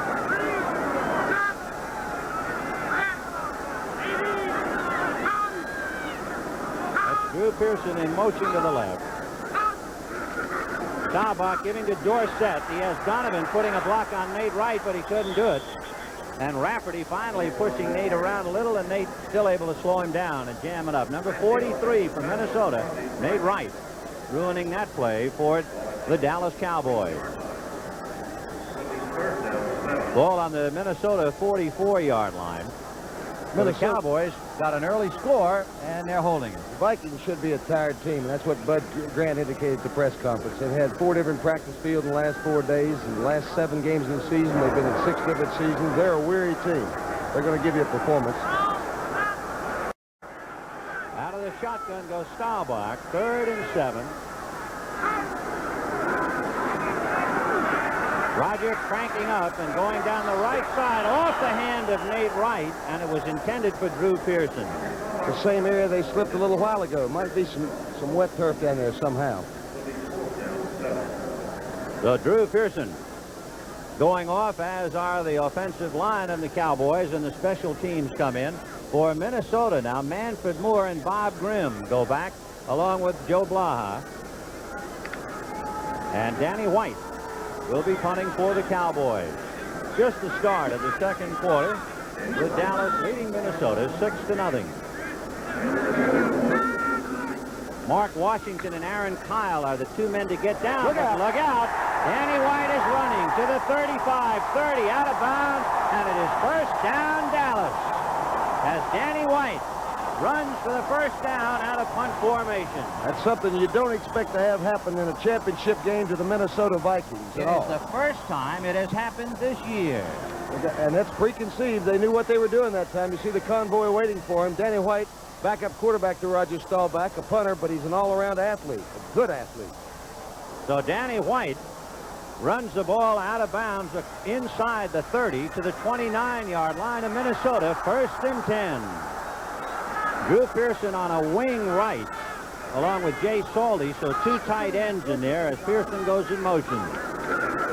And it's Dorsett, big hole, and dragged down by Krause at the last moment, or he's away. Boy, just like Tom Landry drew it up in the playbook. Tom Rafferty, 64. John Fitzgerald, 62. Opening big holes that time. Good block by Newhouse, as you see right there. There's the block by Rafferty. Give him just a piece of daylight before he's brought down by Paul Krause there. Take a look at it now again. That's picture book there. Riding Sutherland out there and cutting back against the grain. There's Rafferty's block there. There's the good tackle there, the saving tackle by Paul Krause. 1st and 10 from the 16-yard line of Minnesota. And here goes Robert Newhouse. Rafferty trying to lead the way for him, and he actually ran up Rafferty's back and then spun off to the left. Newhouse having his best season, I guess, since his sophomore season. Well, you might take a moment or 2 out from this ball game, and your prayers would certainly be appreciated for that poor soul being taken out. The gentleman who, one way or another, was on fire, as you saw. In the world could something like that happen, man? And pray for his welfare. 2nd and 7 from the 13.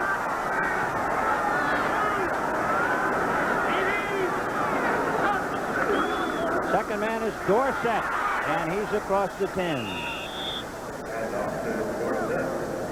Up the middle, center John Fitzgerald tried to open up the hole for him. Ralph Neely, who will retire at the end of the year after 13 years as we look at Tom Landry. Neely has an old horseshoe nailed atop his locker, and although there will not be much of a ceremony, we understand that when he retires, the horseshoe will go down and he will give it to John Fitzgerald, the Dallas center, and another tradition is alive in Dallas. 3rd and 4 from the 10.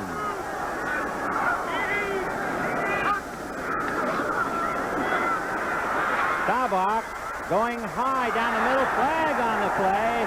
He had both Dorsett and Dupre down there, and it might be against Krause. It will be against Krause. He hooked him and almost tackled him that time.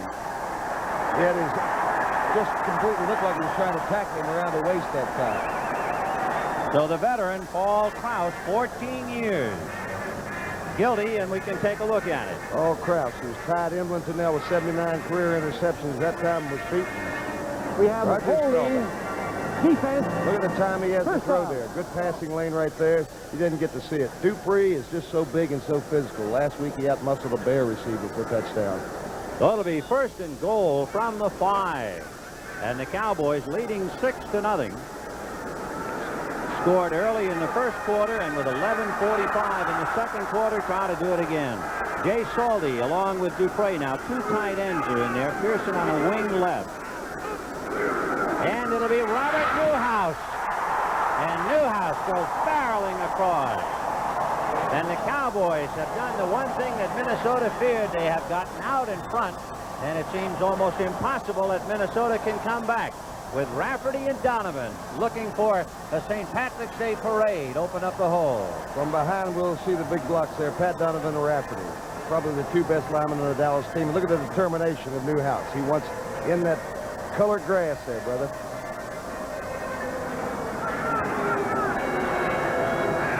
So the key, of course, was that run by Danny White out of punt formation. Now Herrera trying to get it up and through, and does.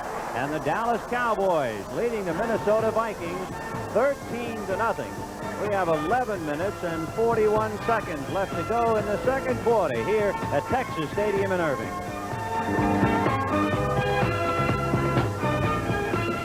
Sell again! I struck oil!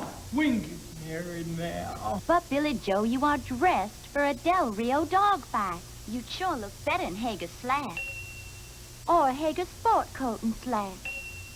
Even a Hager vested suit. A variety of outfits you don't have to be rich to afford. Oh, Billy Joe, you look like $1 million. Make that 2. Billy Joe. Because looking good makes you feel good.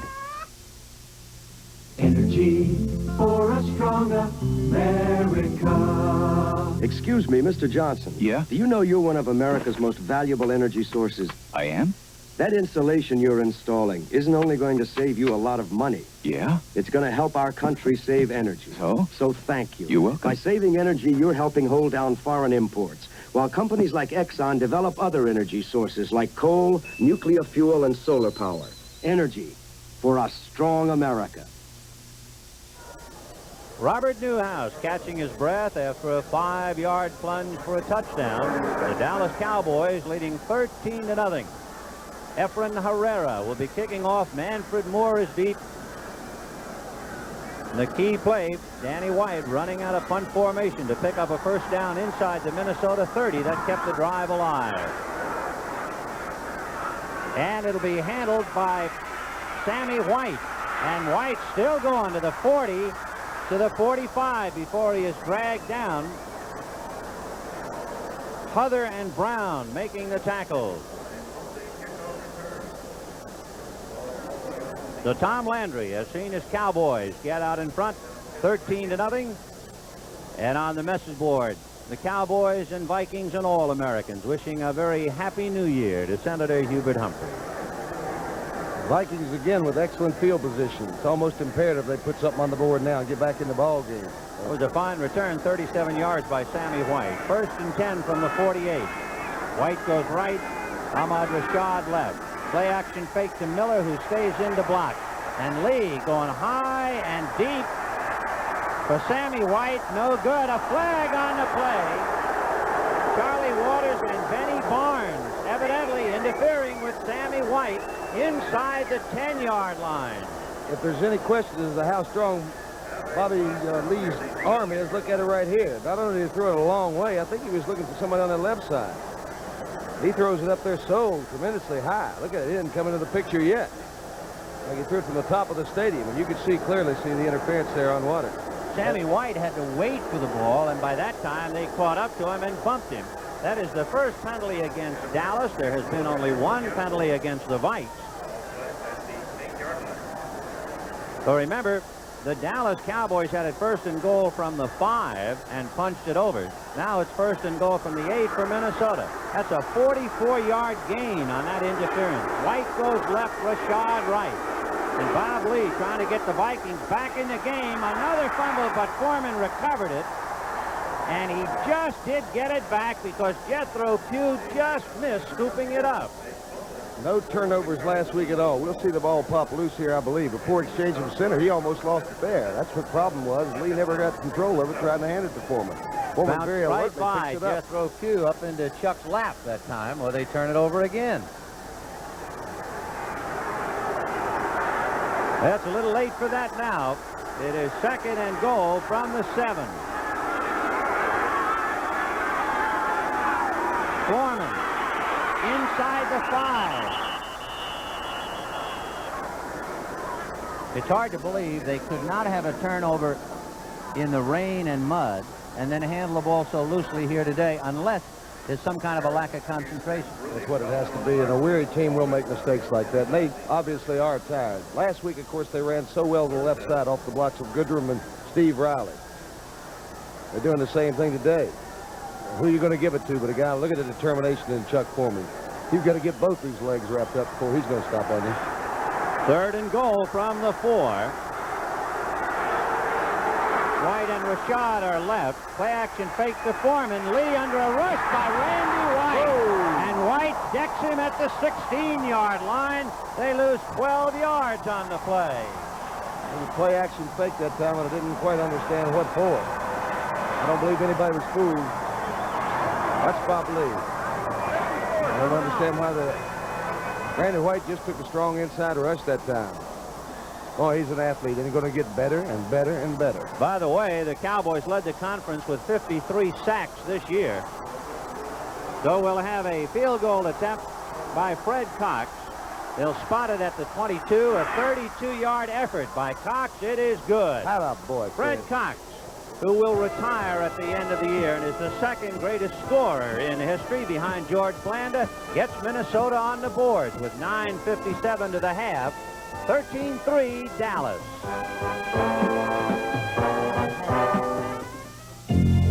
America's best-selling new car in history, the new Ford Fairmont. What's behind Fairmont's success? Fairmont's roominess. More room for the money than any other car. Fairmont's mileage. Highest EPA mileage rating of any midsize car. Fairmont's price. Lowest sticker price of any midsize car. Test drive America's best-selling new car ever at your Ford dealer, where the better ideas keep coming. A year ago, I reported on the Bell System's commitment to solving business problems. We now have teams of problem solvers for every industry symbolized here. Transportation, retailing, finance, healthcare, education, and many more, for which we've designed communication systems to answer business problems. We're not just designing a symbol for your industry.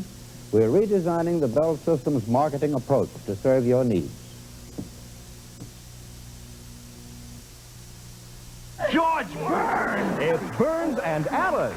Tonight at 9:30 Eastern, 8:30 Central and Mountain, 8 Pacific.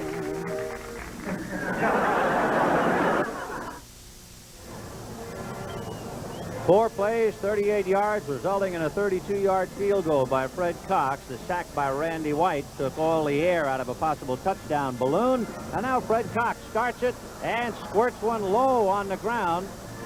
Picked up there by Larry Brinson. He's to the 30 and goes underneath Nate Allen at the 31-yard line in a pretty good slide. Say, friends, we're going to be televising the final rounds of the Grand Prix Masters from Madison Square Garden in New York. The field of 8 headed by Guillermo Vilas, Jimmy Connors, and Bjorn Borg. Field of 8 chosen based on a year-long point system that included 76 major tournaments throughout the world, including Wimbledon and the United States Open. Competing for a $100,000 first prize Saturday at 3 p.m. Eastern, Sunday at 4. Here comes Dorsett. And Fred McNeil hit him at the ankles. Flag on the play. McNeil, number 54, trying to stop Dorsett, and it'll be a holding call against Dallas.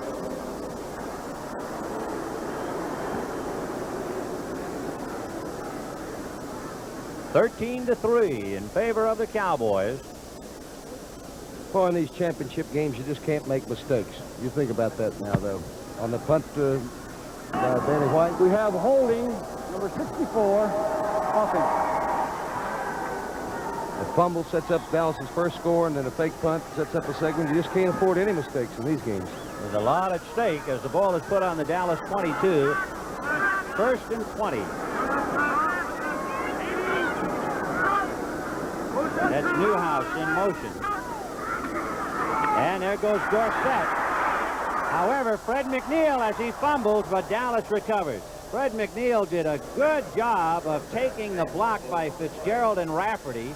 He was able to tie them up, and on the fumble, Minnesota unable to come up with it. Jim Marshall, number 70, takes a strong inside rush. You see him there. They've got him. That's exactly what they wanted to do. They got Rafferty pulling right here. Dorsett, there's where you see he's a rookie. He went too far outside. The hole was there. And then he fumbled on in addition to that before it was recovered by John Fitzgerald. 2nd and 18 for the Cowboys, leading 13-3. Butch Johnson is wide left. Drew Pearson wide right, and Staubach's going to run. And they try to make a sandwich of him. McNeil was the first man to hit him.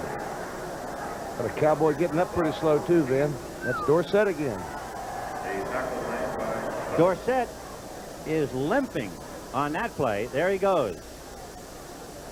They're told him they're going to limp on the field, not off. Hey.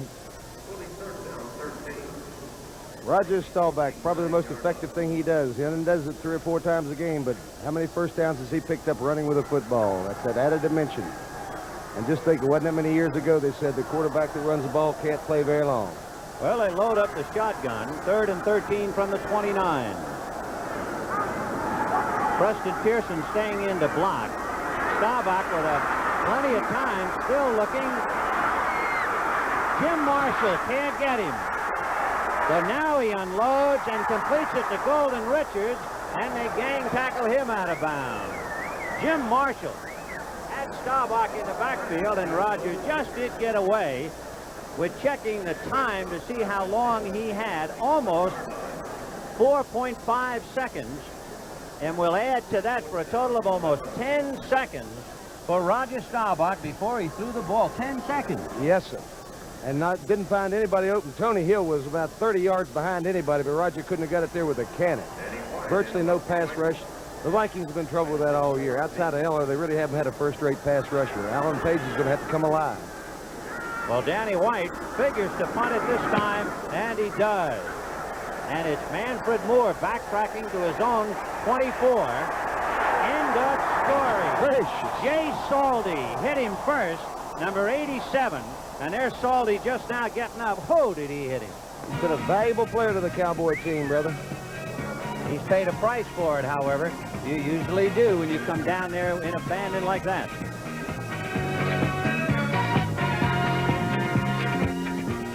You want to start something? You want to start something? You want to start something? Start using Rayovac alkaline energy cells, the finest battery Rayovac makes. No ordinary battery can last as long as our alkaline energy cell. In fact, one Rayovac alkaline can last up to 8 times longer than an ordinary battery. So if you want to start something, start using Rayovac alkaline. Get something started with Rayovac. What happens to the money you put in your full-service bank? Well, some of it is helping a citizens group restore this decaying neighborhood. One of the citizens is Lynn Dunsavage. Ed, when our bank committed $1 million in loans to save these fine old homes, people started making repairs. New people moved in. You can see the results, Ed. Quite a story. But that's full-service banking, helping people change things for the better. In fact, no financial institution can help you and your community more than a full-service bank.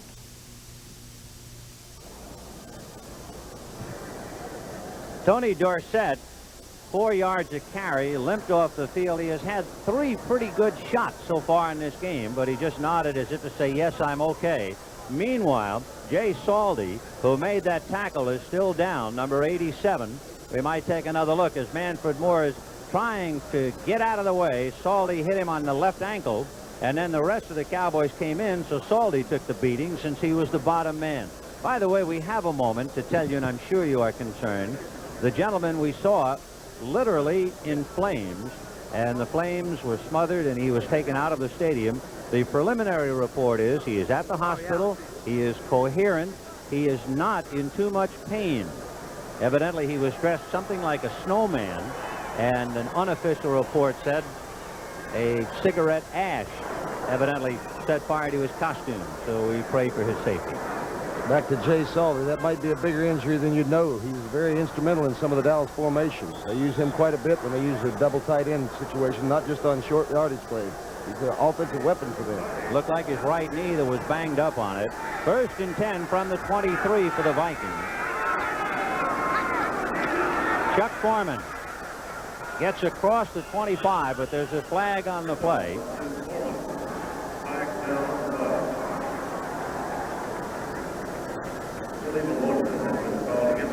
Illegal motion going against Minnesota to jam up the work. This has been basically a penalty-free first half. However, suddenly now the flags are starting to drop. Illegal motion, number 44, Hawkins. So Chuck Foreman in motion as we look at Jay Salty and that right knee bothering him. So we'll see if 87 can get back into this one. So the Vikings have it on their own 18, 1st and 15. Fake to Robert Miller and a pass to Foreman coming out of the backfield, gets across the 25 and is taken down there. So he still had plenty of yardage to go before a first down. Hitting him was D.D. Lewis. Ben, I think I'm right in this. In the 3 games that Bob Lee has been quarterbacking the Vikings, I think he's only completed 2 passes to Chuck Foreman. He likes to go upfield with his wide receivers a whole lot more than, say, Fran Tarkington would if he'd be in the game. Yes, the second reception was by Foreman in the mud in Los Angeles prior to today. So it's 2nd and 6 in the 27. There goes Robert Miller with Foreman trying to block. Henderson hit him and slowed him up. And that's all the Cowboys needed, for somebody to slow up a runner. And Charlie Waters, along with Randy White, over to bring him down. Miller, a pretty good-looking ball player, had seen very limited playing time this year until McClanahan had the knee surgery about a week or so ago. Runs with a great deal of authority. Look at this. Good amount of determination. I like him. Good pass receiver, too. Probably better receiver than McClanahan. So Bob Lee trying to move the Vikes. A 3rd down situation on his own 29 as Tom Landry looks on. 3rd and 4. Foreman. And he needed a lot of effort to get that far because it appeared as if he was going to be stopped at the 30. And he fought his way out to get a first down. So mark that one in tribute to Chuck Foreman. The great ball carriers, somehow, some way, they find a way. Chuck Foreman's one of those guys. He just rolls when he's hit, knows where the first down markers are. Watch him this time as he rolls off to the side there. He's a spinner, all right. 2nd effort got it. Foreman, of course, 3 consecutive 1,000-yard years as we look at a bad right knee of Jay Salty. 1st and 10 Vikings. Lee looking right, telling his man to go deeper. His man is Sammy White, and he just went out of bounds in pursuit of the ball. A good idea that time. That little sideline and go. Cliff Harris was there in the coverage, though. There's a guy that can really hurt you right there. The balls he does catch, he'll get some yardage out of them and a lot of touchdowns. 9 to be exact this year. So Bob Lee. And, of course, all you have to do is look around here and realize it's Cowboy country. They refer to the defense now as Doomsday Junior. 2nd and 10 from the 34. 13-3 Cowboys. 5:08 to the half. Chuck Foreman going outside a Miller block, but it's banged up there as he got across the 35. He bobbled the ball, but evidently recovered it. D.D. Lewis thought he had it and threw it high in the air. D.D. Lewis came up with the football, and D.D. was double dangerous, but slung it out of here. Watch D.D. Lewis play off the block. Last week he had an interception and a fumble recovery. He's been a good, steady performer for the Cowboys. You don't hear as much about him, but you see how he strung it out that time. The ball did come loose. Harvey Martin holding on to his hips as the ball went flying, and Bud Grant wondering about the thing that has haunted Minnesota all year, turnovers, and they are sure playing fast and loose with the leather in this first half. 3rd and 7 from the 37. Lee under a rush, but gets it away and completes it to Ahmad Rashad, and Mark Washington takes him out of bounds as they pick up the first down at the 47-yard line. Rashad, the leading receiver in the National Football Conference this year with 51 catches. Had 2 last week, was the only wide receiver for the Vikings to make a reception last week. More of the short range, only averaging about 12 yards. He's got better speed than that. He's been their control receiver for the Vikings. The first Minnesota fumble has been the most damaging, that by Robert Miller. And, of course, that really led to the first Dallas touchdown, so it's a little closer than that 13-3 score would indicate. Lee trying to pick up another if he can. Fakes once, slings it and completes it to the tight end, Stu Voigt. He's inside the 35-yard line of Dallas, brought down by Cliff Harris. But Stu Voigt, the tight end, making the reception. You had to wonder how long it was going to be before he went to Stu Voigt. Bob Lee is going to get a lot of double coverage on Sammy White and Ahmad Rashad. They're going to double both sides. He's got to go to that middle area sometime. That time you saw him do it. Stu Voigt, a good dependable receiver, if nothing more. So he got it to the Dallas 34-yard line. 1st and 10, Minnesota. They started on their own 23. Sammy White wide left. Ahmad Rashad wide right. Foreman the deep man in the eye. Both backs go out, and Lee down the left side, a diving catch and a good catch by Sammy White. First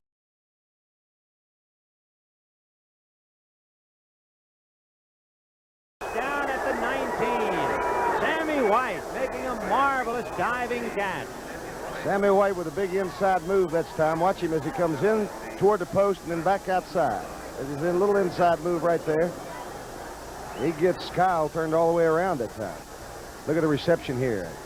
And yes, he was in bounds. Tried. Look at it again. Bob Lee with excellent pass protection that time. Drifting in there, finding his passing lane. See those hips hit? Perfectly legitimate reception. 1st and 10 from the Cowboy 19-yard line. Sammy White on the right side, and Lee faking to Foreman.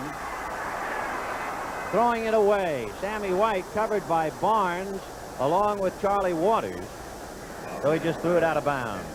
That stops it with 3:23 to the half. 2nd and 10 on the 19. And you look at Bob Lee's numbers. How long his arms are, man.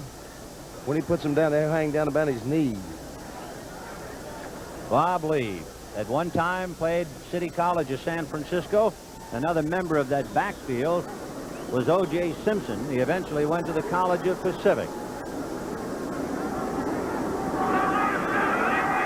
So to 2nd and 10 from the 19. Slot left, White inside Rashad. Bob Tucker is the tight end on the right side. And it's a draw to Foreman, and is that eaten up? Cliff Harris and Bob Brunig played that as if they had the Minnesota playbook behind the line of scrimmage. I love to watch Cliff Harris play. He's just about as reckless as anybody you want to see. And so many times when they use that safety blitz, you see him on the left there coming in on the blitz. They'll blitz that middle linebacker too. Both of them got in on the action that time. They just guessed right that time. So it's a 3rd down and a long 11 for Bob Lee and the Vikings. 2:50 to the half. 13-3 Dallas. Grimm is wide left with White in the slot. Rashad is wide right. Lee gets by, too tall, fumble. The ball is still loose.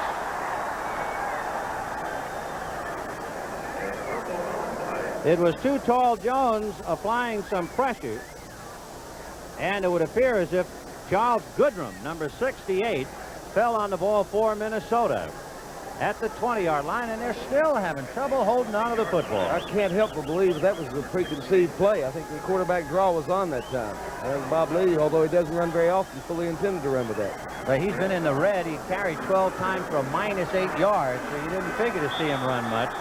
They will spot the ball at the 27-yard line for Fred Cox, but he's faced with a 37-yard field goal kick when we come back to it. Timeout on the field with 2 minutes left to go to the half. The Dallas Cowboys leading 13-3.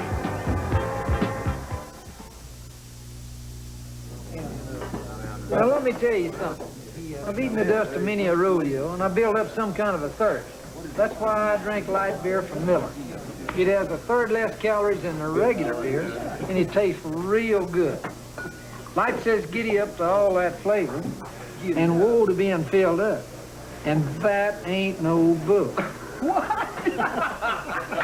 Light beer from Miller. Everything you always wanted in a beer, and less. What are more people using to help their cars last? Quaker State Motor Oil. Shoot, Quaker State. Hey, Quaker State. Quaker State. What are more people using to help them avoid expensive engine repairs? Quaker State. Quaker State. What else? Quaker State. Quaker State helps cars last. Maybe that's why Quaker State's the best-selling motor oil in America.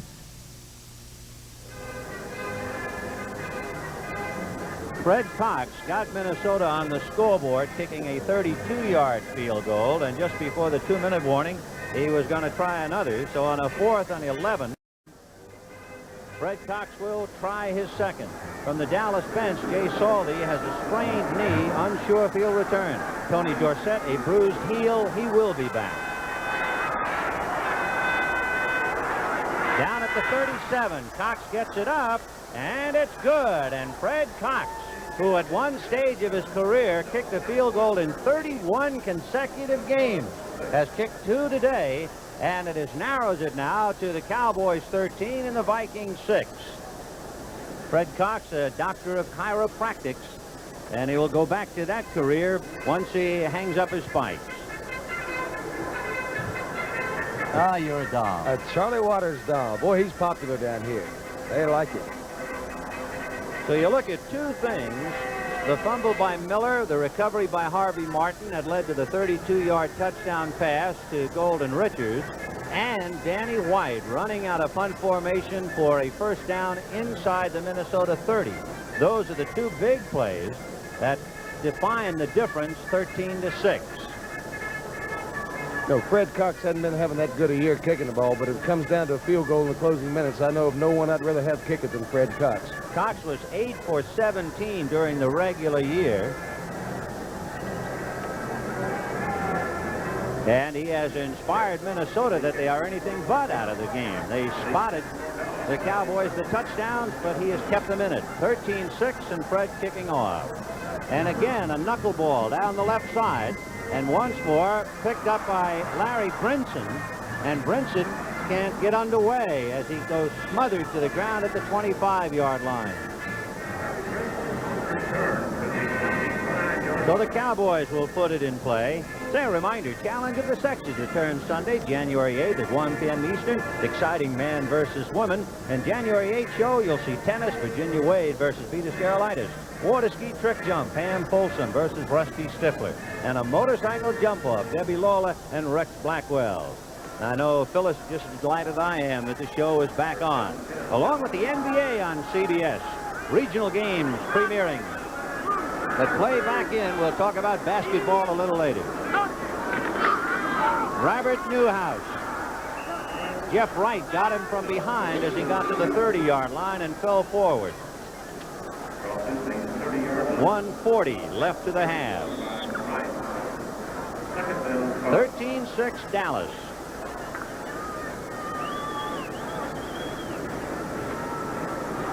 Ball on the Cowboy 31-yard line.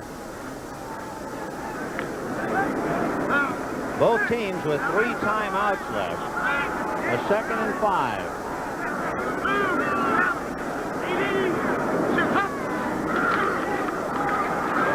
Staubach getting his time, throws and completes to Drew Pearson, and he goes out of bounds just beyond the 42-yard line, picks up the first down. Year in and year out, one of the most consistent receivers in the National Football League is Drew Pearson. Another thing about Roger Staubach, you can say what you want to about all the great quarterbacks with 2 minutes remaining, but I think he's as good as anybody moving that ball against the clock. Talking about a clock, if you remember a moment ago, we put a stopwatch on Roger, and on that scrambling play, he had 10.5 seconds before he got rid of the ball. You could read 2 chapters of War and Peace. 1st and 10 from the 43. Staubach out of the shotgun. Dorsett staying in, but he doesn't have anybody to block. Now he hits Marshall to keep him away. And the pass released to the tight end, Billy Joe Dupree. And Jeff Wright met him head on along with Jeff Seaman. First down. Oh, he's a big target. Roger Staubach improvising a little bit. All the primary receivers are covered. When that happens, those receivers are supposed to move around, find the open zones in there. Minnesota primarily a zone team. There you see Billy Joe Dupree is a big target. Roger goes right through it. Look at this impact here. Big old strong boy. At halftime, Phyllis, Brad, and Herb will be with us, so stay right with us. There's a lot to the story of Dallas versus Minnesota here in Irving, Texas. Phyllis back home. Yeah, sure. She's from Denton, Texas. Just a ways up the road. I got lost the other night and ended up there. Close to it. I've been lost since I've been down here. You got lost, but you're making good time. We have 53 seconds left to go to the half. The ball on the Minnesota 41-yard line, where the Cowboys will put it in play, 1st and 10. Dallas leading 13-6. And, of course, the winner goes to New Orleans for the Super Bowl against Denver. Vikings have been to 4 Super Bowls. I think Dallas 3 Super Bowls. Isn't that right? Yeah, and the Minnesota, of course, 0 for 4. So 1st and 10. Staubach has 53 seconds, and they load up the shotgun again. Dorsett backs off to block for him, along with Preston Pearson, and a big rush put on by Alan Page, and Page gesturing to Staubach, and Matt Blair comes over to say something to Staubach. So we'll wait for the official's call. Intentionally grounding the football, perhaps. They were trying to hit Tony Dorsett that time, coming delayed pattern coming out of the backfield. Well, I believe it was, let's see, Matt Blair had the coverage that time. Didn't fool anybody at all. Roger just took the safe way out. Cost him some yardage that time, though.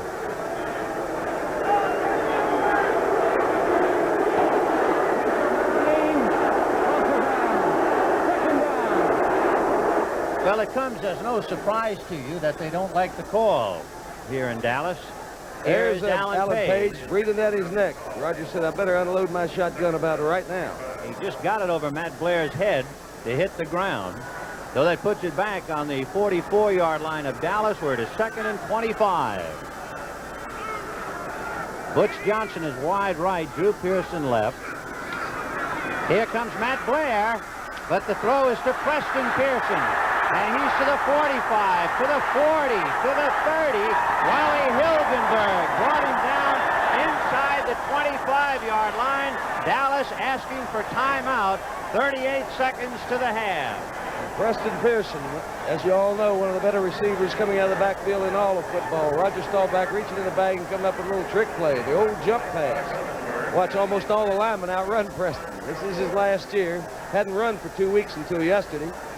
Hadn't hurt him too awful much. Look at that Dallas precision. When they do execute, they are a thing of beauty. 42 yards. Preston Pearson bumped into Pat Donovan, and that gave Wally Hilgenberg the extra step, and Hilgenberg dragging him down from behind at the Minnesota 24-yard line. With timeout, a reminder, the 1978 CBS Sports Spectacular presenting an exciting calendar of outstanding events. In January, World Light Heavyweight Championship, defending champion Miguel Cuello and Mate Parloff. The World Lightweight Championship, Roberto Duran defending his title against Esteban de Jesus. And Super Skates, plus the Hollywood Stuntmen competition, and much more. Be sure to watch the 1978 CBS Sports Spectacular, beginning Saturday, 4:30 p.m. Eastern Time. Give my monkey a banana. The Darwin theory lives in Dallas. Yeah, it do. The Beauty and the Beast. Oh, and there are some lovelies, too. Dallas, Texas. Yes, sir. 1st and 10, as the Cowboys have moved it to the Minnesota 24-yard line. 38 seconds to the half.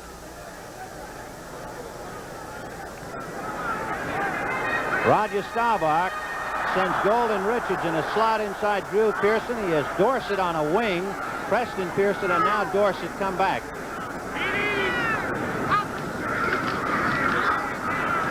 Roger looking down the left side and throwing to Richards. No good. Golden Richards had already left the end zone when he made the reception. Down there with him was Nate Wright and Paul Krause. So Richards, who scored a touchdown on a 32-yard pass from Staubach, this time simply ran out of real estate. Let's see if we can see his pattern. It's an in-and-out pattern designed to go right where it was thrown. Roger Staubach could not throw it much better than this.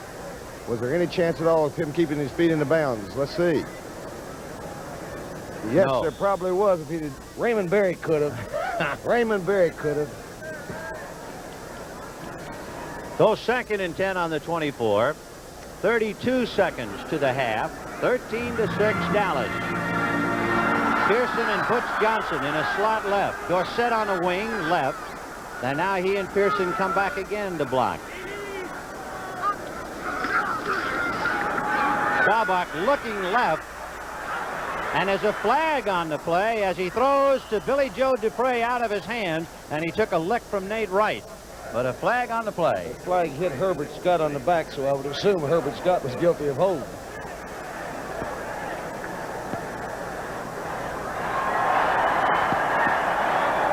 Once again, I'm inaccurate.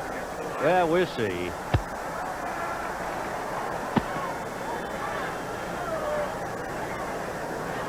I'm curious to see what this is going to be. It's going to be against Minnesota.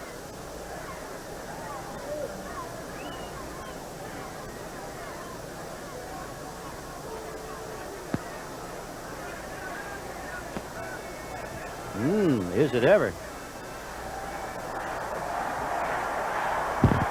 To the 12-yard line. Let's listen.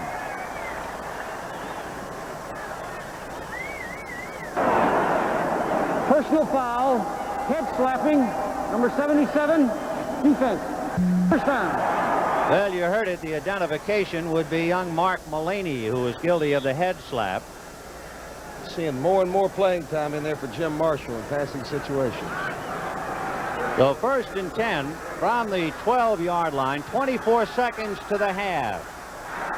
Pearson and Dorsett back of Roger Staubach. Roger over the middle to Preston Pearson, and he's inside the 5-yard line. Jeff Seaman and Fred McNeil bring him down. Clock running, as you see. And now they call timeout. So let's take another look at that play in slow motion. So many times you've seen Preston Pearson come out of the backfield. Everybody knows they're going to throw to him, but he has a way of getting open. Working between the linebackers, there's none any better.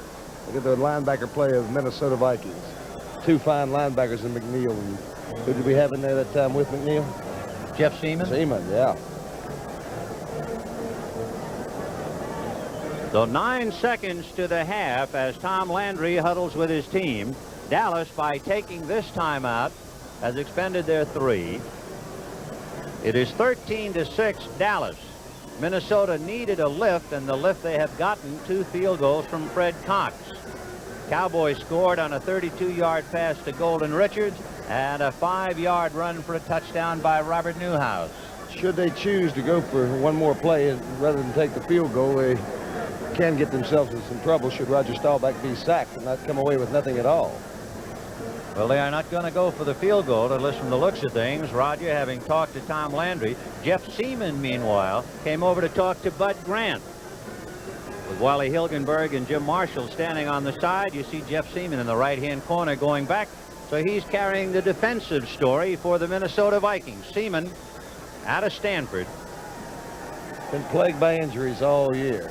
Studwell's been playing, well, several games I saw. He played some ball in there. Studwell, good-looking rookie for him. Minnesota, by the way, was 3rd against the pass. So we'll see.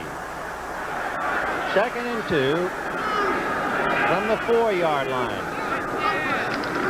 Roger looking left, hesitates, punts, and throws it over the head of Drew Pearson with Bobby Bryant right there with him. Well, that didn't take long. We got 5 seconds left. Roger, obviously disappointed that time. What a determined individual he is. Brother. Efren Herrera will be asked to kick the field goal. He kicked 3 against Chicago for an NFC record, tying Fritsch and Knight and David Ray. And Herrera in field goals, 18 for 29. His longest 52 yards. And the kid from Guadalajara kicks it through. So the Cowboys do not walk away empty-handed with 3 seconds to go in the half. Put a little taco sauce on that one. It's Cowboys 16 and the Vikings 6.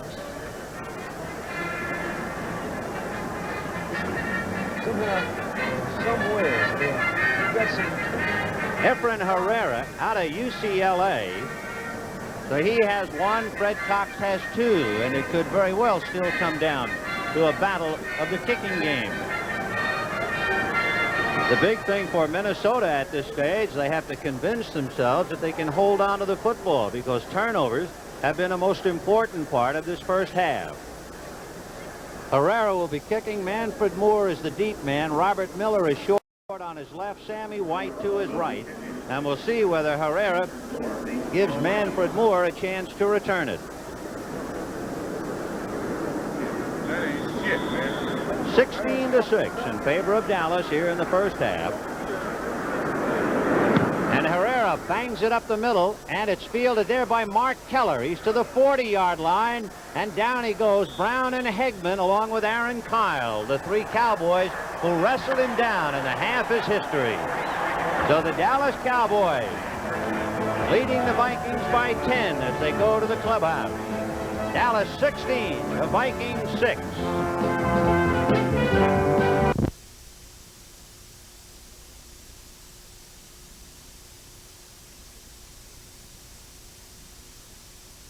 But kept my cold RC. Well, I'm just a rookie ranger, but I know what's right for me. Like a slower pace and breathing space in an icy cold RC. Me and my RC tastes mighty good to me, cause what's plain old good to other folks ain't good enough for me and my RC. Me and my RC. Introducing a new 1978 Ford Granada, the ESS. Can you tell it from this impressive $20,000 Mercedes 280 SE? Granada. Mercedes. Granada. Mercedes. Granada. Mercedes. The new Ford Granada ESS. See how close you can come to the look of a $20,000 Mercedes at the price of a Granada. When America needs a better idea, Ford puts it on wheels. Tuesday, it's war on Max. You knock off the horn, we shower. And it's a fight to the finish. Then there's a race driver in Anslar. He is a fast company on fast tracks. I'm not into cars. I'm not into racing. I'm into shorts. 1 day at a time, following Max. Tuesday at 9, 8 Central and Mountain. The 1978 CBS Sports Spectacular presents an action-packed calendar in January, beginning next Saturday at 4:30 p.m. with the WBC World Light Heavyweight Championship between defending champion Miguel Cuello and Mate Parlov. In subsequent weeks, we'll feature the graceful and exciting Super Skates, plus the Hollywood Stuntmen Competition, and the World Lightweight Championship with Roberto Duran defending his title against Esteban de Jesus. The action-packed 1978 CBS Sports Spectacular begins next Saturday at 4:30 p.m. Eastern.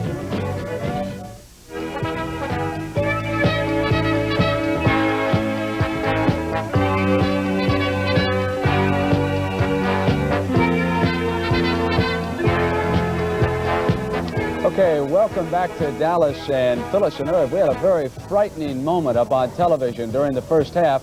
That spectator was caught on fire, and you saw a perfect shot of it. I have more details. Fortunately, the man is not seriously injured. He is 24-year-old Daniel Yoder. He suffered second-degree burns of the neck and the leg. He is resting comfortably at Parkland Hospital. The man was wearing a costume, and apparently someone was sitting behind him with a cigarette, and the costume ignited. But again, he is not in serious condition, and Phyllis, that's good news. That is such good news. Bless his heart. We know he's going to be all right. Well, speaking of everything being all right, we hope January 15th, Denver's very happy today. They'll be in New Orleans at the Superdome playing the winner of this NFC championship. Irv, what are your thoughts about that? Well, of course, Denver has to be excited, and I'm excited for them because they're certainly the Cinderella team in pro football. But we're going to be down there ourselves for a 90-minute pregame show, and I can hardly wait to get down there. It's going to be fun. I am sure that everyone in Denver would like to see it one more time. The highlights of their 20-17 conquest of the Oakland Raiders, who bowed out tremendously. They went down flaming just like you figured the Raiders would do. It was Craig Morton who was hospitalized for 2 days. Came in, hit Haven Moses in the first quarter. 74-yard touchdown. Moses caught 5 passes for 168 yards and 2 touchdowns. Denver 7, Oakland 3. Stabler going back to Bolitnikoff. Bolitnikoff knocked out of the game with a dislocated shoulder on that hit by Joe Rizzo. Now, was this or was this not a fumble? Lytle coming up over the middle, and the officials ruled that the play was dead. No recovery by McCoy. And then after that, using a rollout, Morton pitching to Keyworth, it was 14-3 in the third quarter. Then it was the fourth quarter. Kenny Stabler trying to rally the champions. Wants his tight end, Dave Casper. He's got him for the touchdown. It's 14-10. Still in the fourth quarter. Stabler only threw one interception, but it was costly. Bob Swinson picked that pass off, which was intended for Casper, brought down at the 18-yard line. Now watch Morton. He's going to find Haven Moses again for his second touchdown. This put the Broncos on top by 10. They missed the extra point, and that left the door ajar. Stabler again. He was 17 of 35, 215 yards. Goes to Casper for the second touchdown. It was 20-17.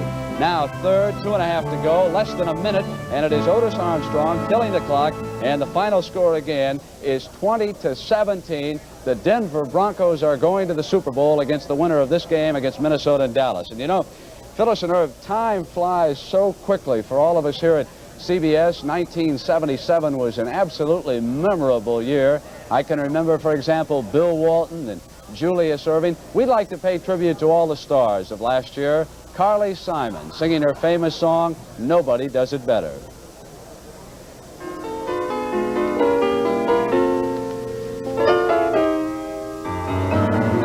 Nobody does it better. Makes me feel sad for the rest. Nobody does it half as good as. Okay, Phyllis, thank you very much. We're still a long way away from game time here. We're waiting for Dallas and Minnesota for their rematch of that unforgettable playoff game of a couple of years ago. I'm trying, Mr. Sullivan. And if Tom Brookshire gets through with the field, he'll be joining me on the broadcast. I can't believe he did that. Back to you, Phyllis. Baby, you're the best. I wasn't looking, but somehow you found me. I tried to hide from your love, but like heaven above me, the spy who loved me is keeping all my secrets safe tonight, and nobody does it better. Though sometimes I wish someone could. Nobody does it quite the way you do. Why'd you have to be so good? The way that you hold me, whenever you hold me, there's some kind of magic inside you that keeps me from running, but just keep me. 5 seconds. 109-107. Philadelphia with possession. They had their chances that time. Maurice Lucas, I don't know where he's playing right now. If they take the ball in bounds, George McGinnis is wide open. I don't know what he's doing. Here's McGinnis. Lucas comes out. McGinnis for the tie. It's off. It's there. It's over. Portland has won the championship. 109-107. They've gone wild in Portland. You learn to do the things you do, and nobody does it better. Though sometimes I wish someone could. Nobody does it quite the way you do. Why'd you have to be so good? Nobody does it better. Makes me feel sad. Drive clear of the field. Seattle Slew has 4 lengths on Run Dusty Run. It's Run Dusty Run in second and San Edwin third. They're clearing the finish line. It's still Seattle Slew, and he's opened it out to 4.5. Then Run Dusty Run and San Hedron. They're coming onto the wire, and it's all over with. Now Bouguet looks back. He's got it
complimented the athletes going into this piece and would certainly like to compliment all the technicians around this country that have made such marvelous shows here on CBS Sports.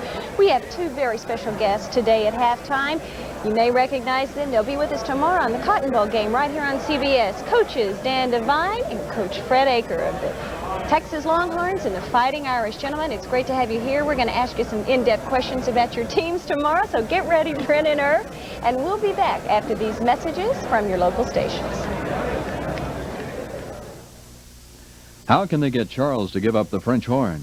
Hawkeye and BJ come up with an ingenious scheme on MASH, Tuesday on CBS. McDonald's presents the official NFL History of the Super Bowl, an exciting 3-volume series. Volume 1 takes an in-depth look at Super Bowl games 1 through 4, and you can get Volume 1 now at participating McDonald's. The official NFL History of the Super Bowl. Collect all 3 super volumes. Volume 1 plus coupons worth $1.25. Yours with purchase of either quarter-pounder sandwich and a medium or large Coca-Cola through January 1st.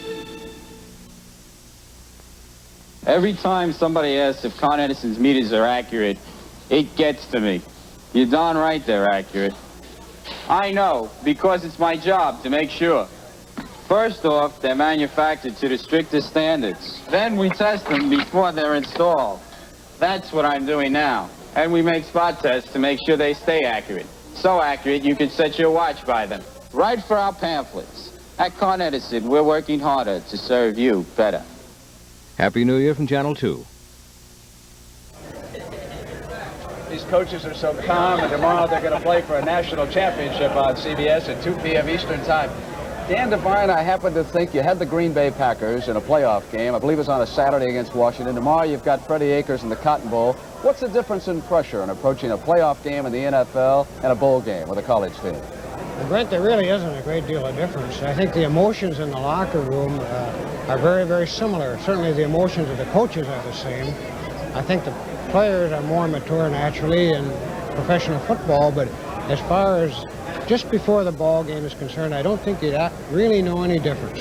Driving up here today, Fred and I came together, and we were very calm, and we'll be a little different tomorrow. I saw you give that hook 'em horn sign before we came on the air. You know, you're in a rebuilding year this year, yet you had the Heisman Trophy winner, the Outland Trophy winner, and you're sitting on top of the country right now with the #1 ranking. You have to be satisfied with your ball club. Were you surprised at your team's progress? Well, yes, we were surprised. We had no way of knowing that we would be where we are today, and we did start the season feeling we had to rebuild, and we've had a lot of good things happen to us. And one of the things we've had happen is we've had a relatively injury-free year. And that makes a big difference in football at any level, as you know. It's a big difference, Coach Akers. I wanted to ask Coach Devine something. I ran into Ken McAfee the other night at dinner, and I had interviewed he and Ross Browner on this very show. He was flying higher than a kite, so confident. The rest of the team feel that way? Well, I think we have a football team that likes to reach an emotional peak. It certainly, fellas, can be reached too early. When you come to the site of a bowl game early like we did, I think that's your chief danger. But we've, I believe, attacked it quite intelligently, or hopefully we've attacked it intelligently. And I think we're going to be at a peak to play Texas because they are national champs. They are undefeated. They deserve to be #1. I shouldn't say they are national champs. I guess I'm a little premature there. But they certainly deserve to be #1, and it's going to take a great effort on our part to hold up our end, and I think it's going to be a tremendous football game. I really do. Fred, how's your field goal kicker, Erkslavin? Is he healthy? Will he be ready to punt and kick field goals for you? Yes, Russell is healthy, and thank goodness he's quite a football player and quite a big part of our football team. And we've missed him for the last 2 or 3 ball games. And he is healthy and ready to go. You'll see him handling all our kicking. That's great. That gives him an incredible weapon at midfield, doesn't it, Dan? I think it turns the game around a little bit when you have somebody that, when you get to the 50-yard line, can conceivably score. I don't hope that they can score every time, Fred, when you're on the 50 with a 67-yard field goal. But we have a good field goal kicker in Dave Reed. He doesn't kick quite that distance, but all facets of the game are going to be seen tomorrow. The Heisman Trophy winner was rushed for 1,700 yards. 1,000 of that yards is after he's been hit. 2 great field goal kickers. Great defensive plays by both players on both teams. Two academic institutions of sound stature. They have tremendous alumni, fans, student bodies. One of the all-time good games, hopefully, will be shown here. And it will start at 2 o'clock Eastern Time on CBS, the Cotton Bowl Showdown, unbeaten Texas and once beaten Notre Dame. What a game that is going to be. Dan and Fred can now take a look at these highlights from the first half of Dallas and Minnesota. They picked out just a couple of players that they'd like to have on the field down there tomorrow. I think Dan wouldn't mind having Tony Dorsett come out of the backfield. At any rate, here was the turnover early that gave the Cowboys a shot. And Irv, did they ever get Golden Richards wide open for this touchdown? Really a great play, Brent. It's a fake screen. Richards open in the corner, touchdown. Now here is the fake punt. I can remember Danny White against St. Louis hitting them with a pass off of this formation down here in a big Thanksgiving game a couple of years ago. He's got the option. He saw the opening. Now here is Tony Dorsett. You'll see Earl Campbell tomorrow. Last year's Heisman Trophy winner today on CBS, down to about the 11-yard line. Then at the goal line, it is Robert Newhouse battling in for the end zone, the unsung hero of that backfield. Here is Lee, who today is playing for Grant, going to Sammy White, and interference is going to be called on Dallas at their 8-yard line. They just simply ran into him down there. Now there is a big sack by Randy White. He dropped Lee for a 10-yard loss, and that forced Minnesota to settle for a field goal. Cox has got it, 13-3. Fred hoping this is not his last game. Lee going to Sammy White this time on the 19. White was shut out in the Los Angeles Rams victory of last Monday night, but a fine catch there. And then it was Fred Cox kicking the 37-yard field goal. It was 13-6. Staubach under pressure got it off to Preston Pearson, the big play man off the bench, the John Havlicek of the National Football League, getting to the Minnesota 24. Efren Herrera kicking a 21-yard field goal. And so that makes it 16-6. Scored again. And we've still got a great big half of football coming up. And Irv, afterwards, we've got a post-game show. Tim Ryan and Gary Bender will be down in the locker room, but it is time to say... Fran, of course, I've got to go do the Rose Parade, so I'm not going to be here for the post-game. But I have a surprise for you guys. Turn around, the lovely Dallas Cowgirls. I'm here to bring you greetings. All right. Say hello to Irv Cross, Brent Musburger, Dan Devine, and Fred Akers. How are you? Sit down, Fred. Let me introduce you to everyone right quick. Vanessa Baker, who has her master's degree from TWU. Shannon Baker, a student at SMU. We've got Cindy Lewis, Gay Terrell. We have Jill Wagner, and Connie has just taken over Brent Musburger's chair. They not only are beautiful folks, they have brains. Why, Brent, it's the first time he's ever speechless. Let's go away, and we'll be back for the second half of the NFL Today. Congratulations, guys.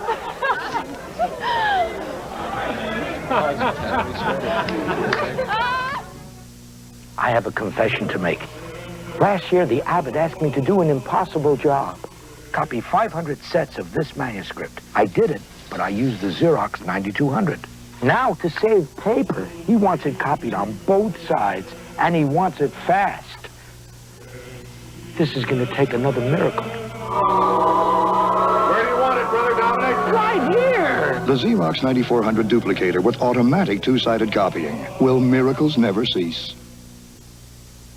Honey, is this homeowner's insurance high? I don't know. Think it's too much? How would I know? Compare with Allstate. Compare? Bring in your policy and compare rates. If you have a good deal, we'll tell you. But for many, chances are we've got a better deal. We've got a better deal. Allstate might save you some money, but you'll never know until you bring in your policy and compare. Oh, that's a good deal. When you want to save on homeowners insurance, Allstate wants to help. That's a promise from us, the good hands people. This football trophy is made of coal. It commemorates a team of miners called the Pottsville Maroon. Back then, the ball was fatter, not much different than the helmet, a piece of old leather. You went 60 minutes in a shirt and shoes, anybody's. Today, sleeker football is made for passing, and colorful uniforms cover a lot more protection. Football has come a long way, and it's all here waiting for you at the Pro Football Hall of Fame in Canton, Ohio. Don't miss it. Hi, this is Pat Summerall. I'm looking at a sample copy of the official Super Bowl 12 game program that we'll be using when CBS Television brings you the exclusive coverage of Super Bowl 12 on January the 15th from New Orleans. This program will have scouting reports, photos and lineups for both teams, a week-by-week review of the entire 77 season, plus a special section featuring the most valuable players from the past 11 Super Bowls. For your souvenir copy, send $250 to Super Bowl 12, Winona, Minnesota, 55987. Allow 6 weeks for delivery. This is a souvenir that the whole family will enjoy.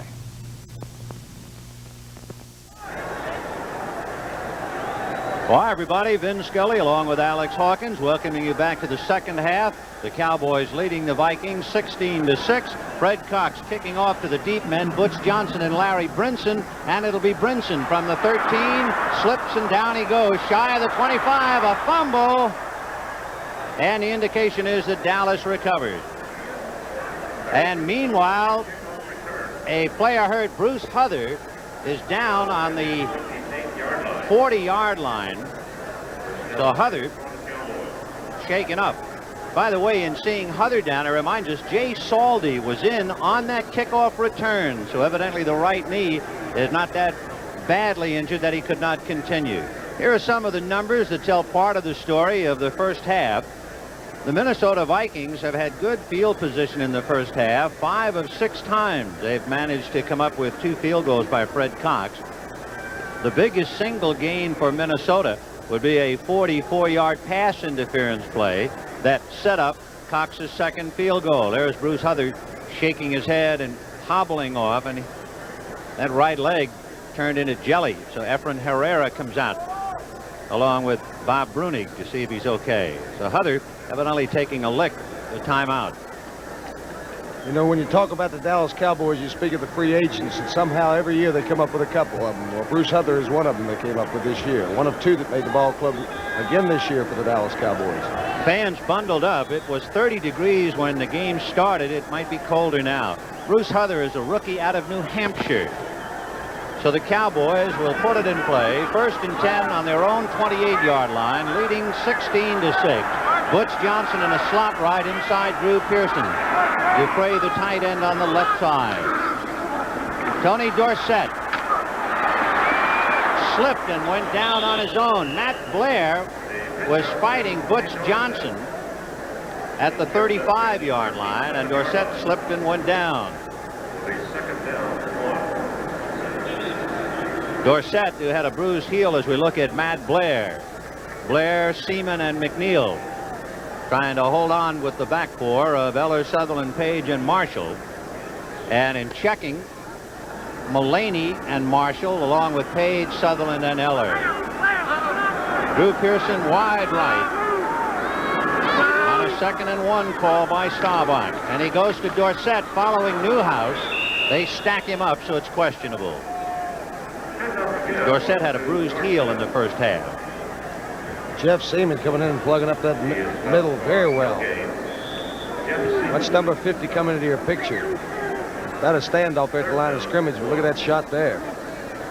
Jeff Seaman. That was Newhouse trying to block him, but Seaman was too strong. He might have shuddered at impact, but he plugged it. With the ball at the 37-yard line. 3rd and 1.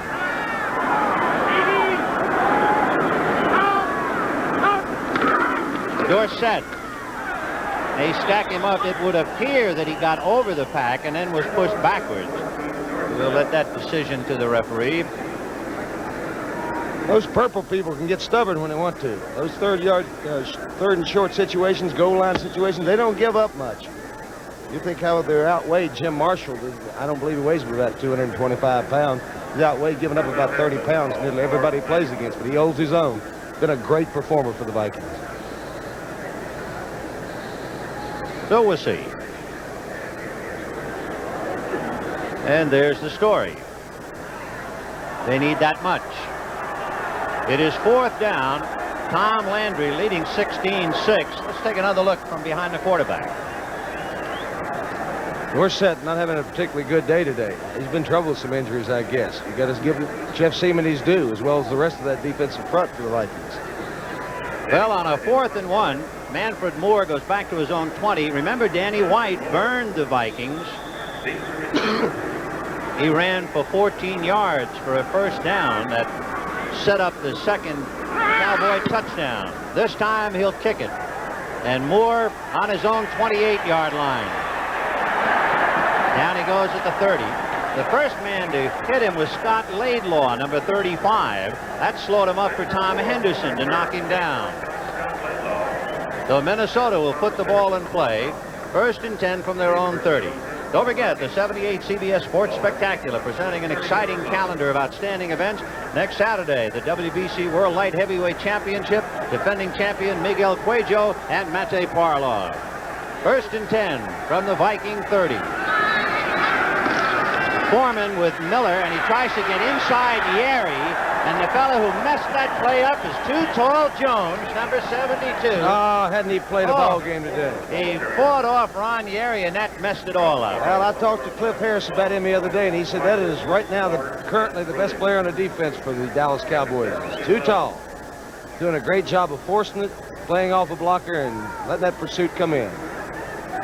Charlie Waters and Randy White taking advantage of Too Tall, who was handling Ron Yeri. Boy, that's a day and a half work for Ron Yeri to try and block Too Tall Jones. 2nd and 11 from the 29. Play action fakes, and Lee going high down the middle, and he's got Sammy White, and White's going out of bounds inside the 45-yard line to the 43-yard line at Dallas. Charlie Waters takes him out, but Sammy White's in business. Oh, yes, sir. Beat the double coverage that time. They had him inside and out, and he still beat it that time. Sammy White, the deep threat of the Vikings. Watch, you run the inside and out pattern. There you see Aaron Kyle pushing him inside. You should be able to see the safety come into the play right here. Waters, I believe. Right there, but he beat the coverage. You get the feeling, and you've had it most of the day, Minnesota is okay, except for Minnesota mistakes. 1st and 10 from the 43. They picked up 28 yards on the play. Chuck Foreman following Robert Miller to the 35, and down he goes at the 31-yard line. That time he got by Harvey Martin, and Aaron Kyle finally brought him down. Martin almost had him behind the line of scrimmage. A lot of people have almost had Chuck Foreman, but he just keeps on keeping on. Watch him break the tackle here, number 79, Harvey Martin. He's got plenty. Look at the strength that guy's got. Dallas finally zoom in on him a little bit there. Foreman White with all that pursuit, the speed. 1st and 10 on the Dallas 32-yard line. Sammy Johnson is going to carry, and he gets inside the 30. The same Sammy Johnson who scored a touchdown against the Rams in the mud after Foreman was banged up. Tom Landry, what a career. Overall, he has piloted Dallas to 161 victories, winner of Super Bowl VI. And in the last 12 years, he's gotten the Cowboys 11 times into the playoffs. His record speaks for itself. What an outstanding person, and probably a misunderstood person, too. Just because he's quiet. He's got a great sense of humor, and he's a nice man, very direct. 2nd and 8 from the 30. And hold everything. Flags like snowflakes coming down. Illegal procedure against Minnesota. So again, it's the old story. We have met the enemy, and they are us. Good point. Minnesota struggling against themselves. They have played Dallas pretty well, but the Vikings are causing themselves more trouble than the Cowboys. Sammy Johnson Ball goes start, out, Foreman number comes in. 78, offense. That would be Steve Riley trying to get a jump. They'll spot the ball at the 35, where it is 2nd and 13. Crowd kind of quiet right now, well bundled up. In the modern day picture of a crowd watching themselves on television. 2nd and 13 from the 35. Foreman inside Yari, slowed up and barely got across the 35. Randy White, as usual, right in the thick of things. And so cohesive, that Dallas defense. Everybody being where they're supposed to be. Too Tall not going to let him take the outside position, playing off his blocker and being in on the tackle. White, Martin, the whole group. And Foreman limping on that left leg. That's the thing about that flex defense, Ben, that the Dallas plays so often. It takes so much time to learn it and so much discipline. Tom Landry exemplifies discipline on this team. 3rd and 12 from the 34. Lee going to the left side over the head of the intended receiver, Bob Grimm. Mark Washington over there to defend. And so Lee is bogged down as he misses Grimm. Of course, remember that illegal procedure penalty added some more yardage and took a little steam out of a possible Minnesota drive. Lee throwing the ball a little bit high today. Several times ball's taken off on him. So 4th down and 12 from the 34. Tony Hill standing on his own 10-yard line. Neil Clabo punting from the Dallas 45, angling for the corner. And he couldn't do it. So Clabo has kicked 19 inside the 20 this year, but not that time. So the Dallas Cowboys will put it in play. 1st and 10 from their own 20. 10 minutes and 11 seconds to go in the 3rd.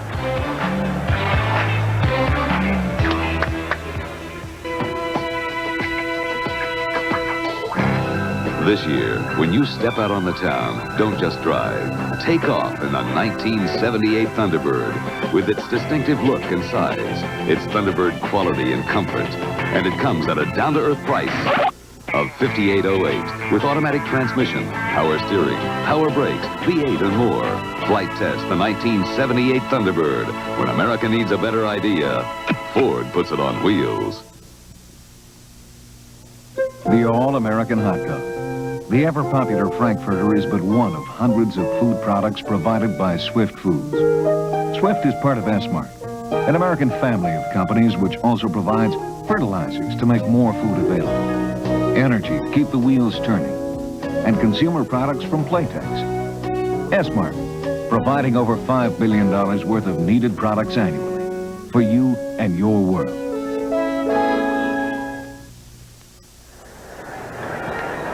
The Dallas Cowboys leading 16-6, 10 minutes and 11 seconds to go in the 3rd quarter. And tomorrow, the eyes of Texas will be on the Cotton Bowl, as well as the rest of the nation. Undefeated Texas, the Irish of Notre Dame at 2 p.m. Eastern Time tomorrow.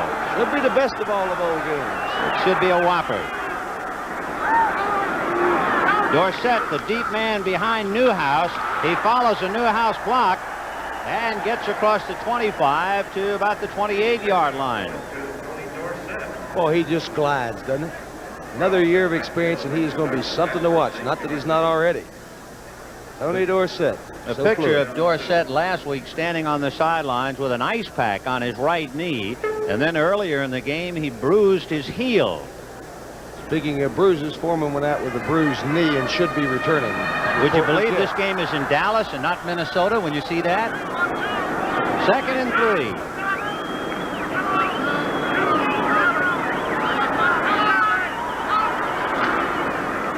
And Dorsett confused, and so the Vikings make Staubach pay. Tony Dorsett, first of all, was late in the shift and very unsure. And then as he rolled in front of Staubach, he thought he was going to get the ball. You'll watch a young man who is confused. Somehow you get the idea that his mind is drifting a little bit today, that he's not quite with everything. Now he's going to block. Then he says, give me the ball. McNeil says, thank you. And then Blair and the rest of the Vikes. So Tony Dorsett. And it can happen, of course, a very complicated offense for Tom Landry.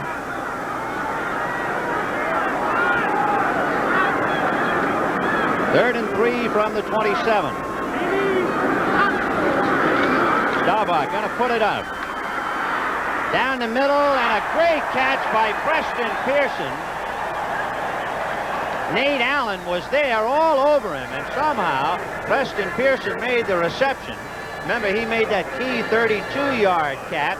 That was a big play that led to Herrera's field goal. I think you summed it up. You said somehow he made the catch. Well, that's somehow happening again and again is the way that you get to Super Bowls. Making the play when you have to. Preston Pearson, how important he's been to this Dallas team over the last 2 years. So Nate Allen all over him, but it didn't make any difference. It is 29 degrees here in Irving. 1st and 10 on the 35. Tony Dorsett, and he runs into a Viking team picture at the 35. 7 minutes, 50 seconds left to go in the 3rd quarter. Cowboys 16, Vikings 6. In the first half, our stats unofficially, not much difference in plays. The Cowboys had the ball 30 plays, the Vikings 29. But the Cowboys forced 7 Chicago turnovers last week, and a couple of Viking turnovers were very costly in the first half today. 2nd and 7 from the 38. In motion, Drew Pearson.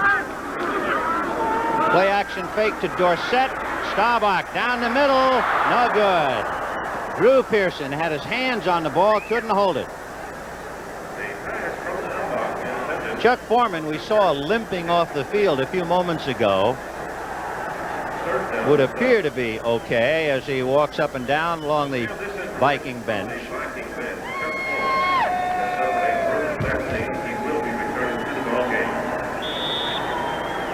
The ball on the 38-yard line where it is 3rd and 7. 61,968 here today to see whether the Cowboys or Minnesota will go to New Orleans to play Denver. 3rd and 7 out of the shotgun.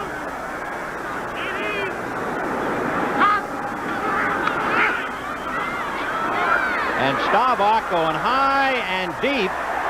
And it was Nate Wright and Paul Krause down there, along with Drew Pearson. Boy, do you remember that same play in 1975 when these two teams met in Bloomington, the last play of the game. That was the man you're looking at, Nate Wright, who was victimized by Drew Pearson for the touchdown in that hallelujah finish. The so-called Hail Mary pass. Hail Mary pass, that's right. 50 hallelujah yards, was close. 50-yard pass with 24 seconds left in the game. What a finish that was. So Danny White will punt from his own 25-yard line, and Manfred Moore standing on his 20. Vikes can't get near him. He appeared to hurry it anyway. Manfred Moore going to have to let it roll, and it's inside the 15. Finally picked up by Jay Saldy, who felt like he wanted to touch the ball once. He took a pretty good crack on the knee earlier, you remember. We have 6 minutes and 53 seconds left to go in the 3rd quarter. That was a 50-yard punt. It is 16-6, Dallas over Minnesota. Here's to good friends. Tonight is kind of special. Tomorrow we go back to civilization. Let's have a last night in the wilderness party. Yeah, good idea. I've got just what we need. So tonight. Hello, Brown. You've been hiding that all week. I was waiting for the right moment. When you want the taste of a truly great beer, tonight, let it be Lowenbrow. Well, like the song says, here's to good friends. Let it be Lowenbrow.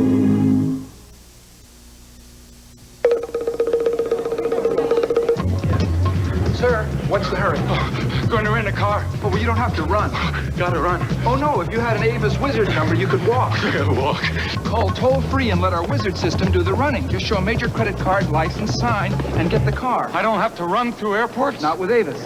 I can walk through airports. We try hard, Avis, we don't know another way. I'm walking through airports. Now, that's great football action. And if you like action, tune in on my show, Barnaby Jones, Thursday nights at 10, 9 Central and Mountain. You are looking at 2 future patients. You see Ralph Neely, number 73, along with Senator John Fitzgerald. They are each going under the knife for knee operations after the year. For Ralph Neely, it will be his 4th knee operation in his career. Boy, you gotta love it. 1st and 10 from the 13 for Minnesota. And it is Robert Miller. And he barely got to the 10-yard line. And Harvey Martin was the man who met him, and that was the end of the story. Dallas defense playing offense right now. Going to try to keep him in the hole and get the good field position on the exchange of punts. In the backfield, Chuck Foreman along with Robert Miller. Of course, for the Vikings in the first half, they had good field position 5 of the 6 times they got the ball, and yet they could manage only 2 field goals. Lee throwing to Ahmad Rashad, and Aaron Kyle tried to hit him to Lubbock. Good job! Boy, they look inspired. That Dallas defense looks fired up. They look inspired. Kyle broke his left arm this year. Bob Lee as he rolls out this time. Can't see anybody open over the middle there, and he goes to his left. Aaron Kyle was not fooled by it at all. Boy, there was a lick on Rashad. So it is 3rd and 8 from the 15-yard line. Ahmad Rashad is left. Grimm wide right. Sammy White in a slot and Foreman in motion. Oh, there's a lot of movement. Oh, let's see.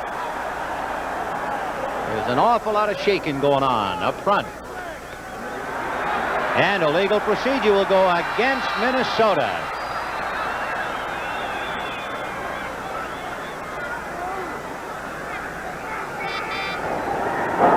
We have a false start. Number 78, offense. 3rd down. Steve Riley, as you see right there in your picture. Left tackle there. Number 1 draft choice 4 years ago. Steve Riley. They expect great things from him. And you can tell right away that's not John Madden, can't you? Ben? 3rd and 13. The ball on the 10-yard line. Chuck Foreman got it out to the 15-yard line. Riley trying to lead the way along with a block by Robert Miller, and Tom Henderson brought him down. Tom Henderson, one of the real big playmakers for the, not as consistent as D.D. Lewis, but he comes up with a big play so many times. Got so much speed. You saw right there. Chuck Foreman, no place to go. So Neil Clabo will be asked to root it out from his own 5-yard line. Tony Hill standing on the Minnesota 46-yard line waiting for the football. And Clabo bangs it high. Tony Hill taking it at the 49. Matt Blair slowed him up. And at the bottom of the pile, you'll see Dumler, and then you'll see Blaha. So Tony Hill gets it back just shy of the 40-yard line. They'll spot it at the 42 of Minnesota. 16-6, Dallas.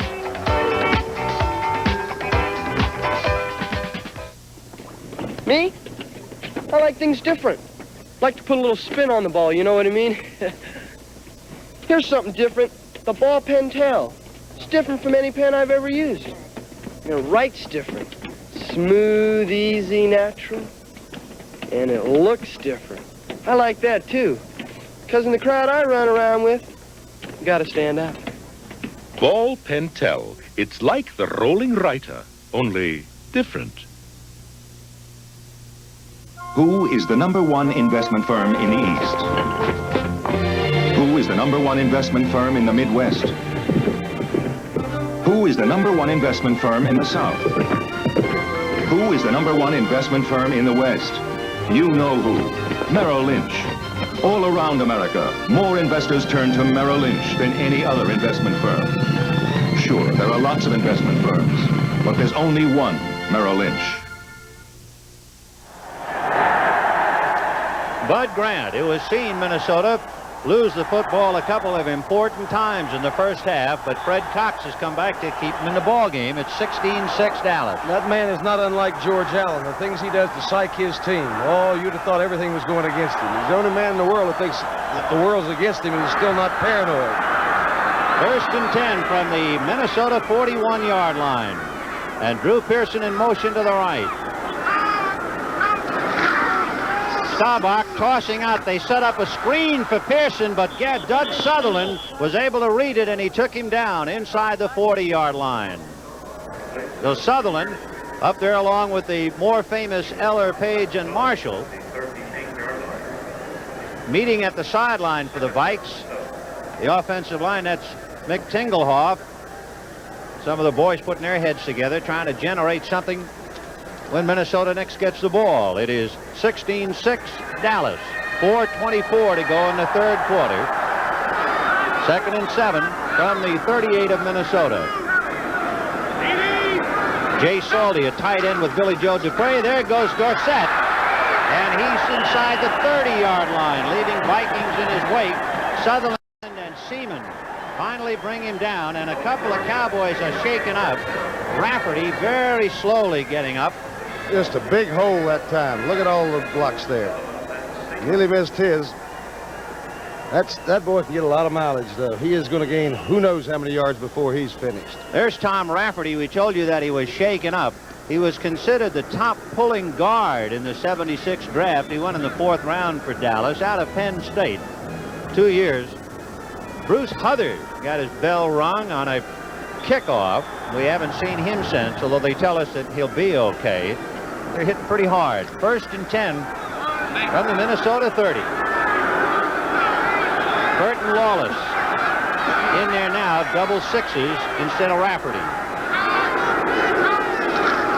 Staubach to Newhouse, and he goes just shy of the 20-yard line. Carl Eller on top of him, but I think there's a flag and a penalty. Holding against Dallas will nullify the run.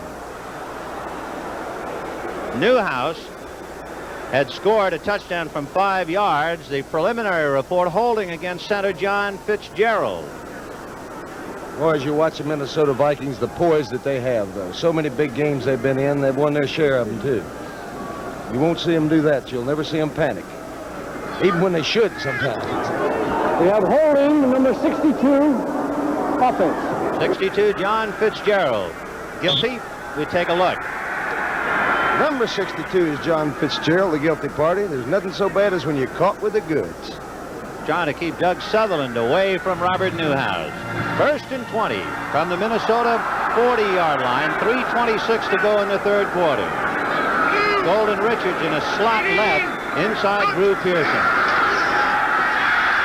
Sutherland chasing Staubach. Now Marshall comes over, and Jim Marshall brings him down. The 2 old-timers came into play that time. A good strong rush by Carl Eller running him out of the pocket, and then Jim Marshall with a great speed. He still has good speed. Been around so long. Just celebrated his 40th birthday the other day. 41st, I believe, wasn't it? Well, they have him in one book, born in 37, which would make him 40. There's another report that he was born in 36. Marshall isn't saying. Around 40, those years get big, Ben. You're gonna lie. You'll cheat on 1 year when you get to be there. 2nd and 20. On the Minnesota 40-yard line. Drew Pearson wide left, Butch Johnson right. It's still Dorsett and Newhouse. Sutherland trying to get at him. They set up a screen to Newhouse, and McNeil slowed him up, and Jeff Wright brought him down. Fine play by Fred McNeil, who was shaken up, number 54. He had to break the screen to pieces, and then Jeff Wright made the hit. Fine play by Fred McNeil. I'll say it was. He's coming on stronger than battery acid. The guy, the entire linebackers last week played so well for the Minnesota Vikings. You may fool them occasionally, not very often. Look at the play there. Going over a blocker and holding on and waiting for help there. It was Herb Scott who threw the block at him, but McNeil was able to hurdle the block, stack up the play. That was a marvelous defensive play. You like that one, didn't you? I love it. That boy. 3rd and 20 from the Minnesota 40-yard line.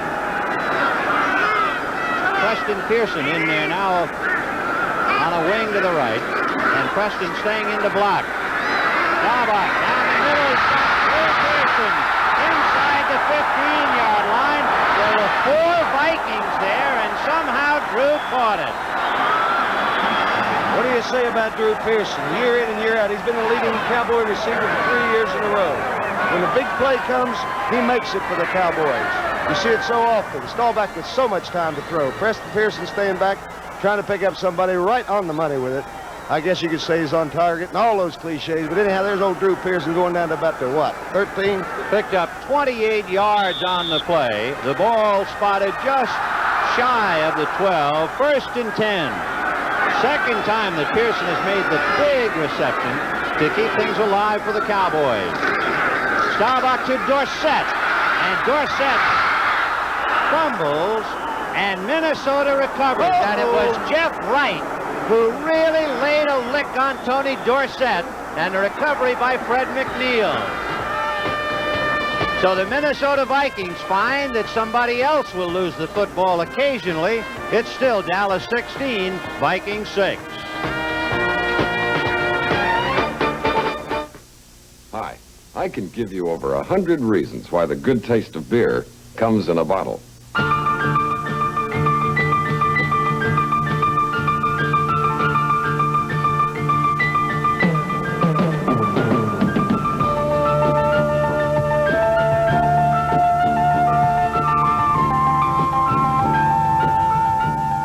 You get the idea. Now get the good taste of beer. It comes in a bottle.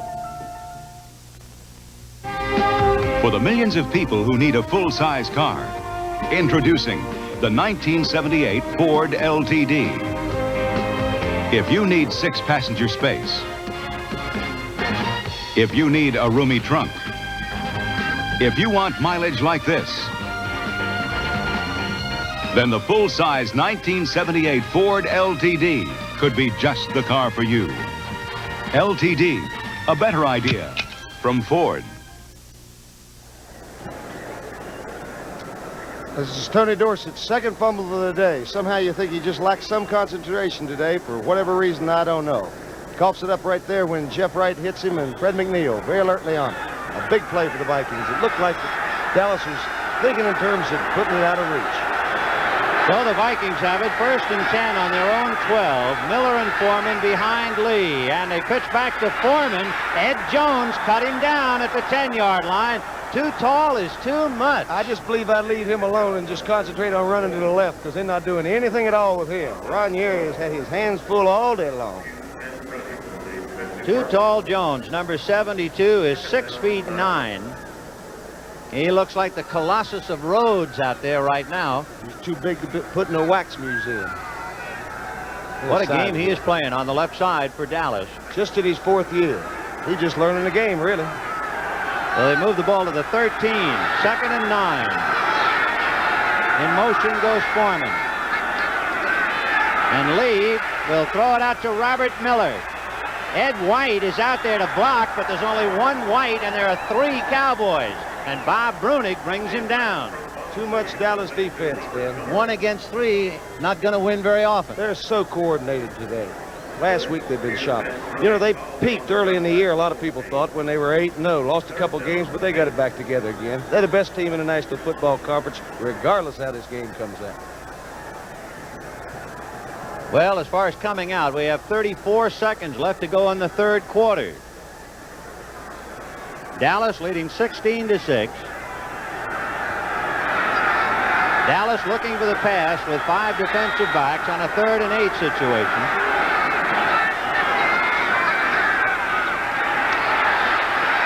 Randy White leaping in the air, so Lee had to scamper and intended for Ahmad Rashad with Barnes right there with him. It was Randy White leaping high in the air, and it made Lee leave the pocket, and he just threw it away. Well, Bobby Lee might not do anything to cause you to win, but he isn't going to do much to cause you to lose. He throws this one away, or I'd like to think he does anyhow, trying to get to the left and gets chased out there.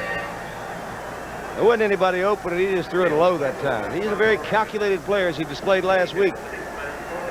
So the Dorsett fumble saved Minnesota on the last Cowboy drive. Now Neil Clabo has to kick. Tony Hill standing on the Minnesota 45-yard line to receive. And the Cowboys are coming, and he got it away, and Stalls knocked Clabo down. And roughing the kicker, and it'll be an automatic 1st down for Minnesota. That's what happens when you have too many people rushing that punter. They hit together that time and knocked him into the kicker. David Stalls, number 65, will loom rather prominently in your picture right there. You saw some collision between Stalls and somebody else saying that you can't have that many people rushing the punter. Stalls, a rookie out of North Colorado. Oh, that'll spot the ball just shy of the 20. Running into the kicker. He wants to go high now. Number 65, 1st down. So running into the kicker.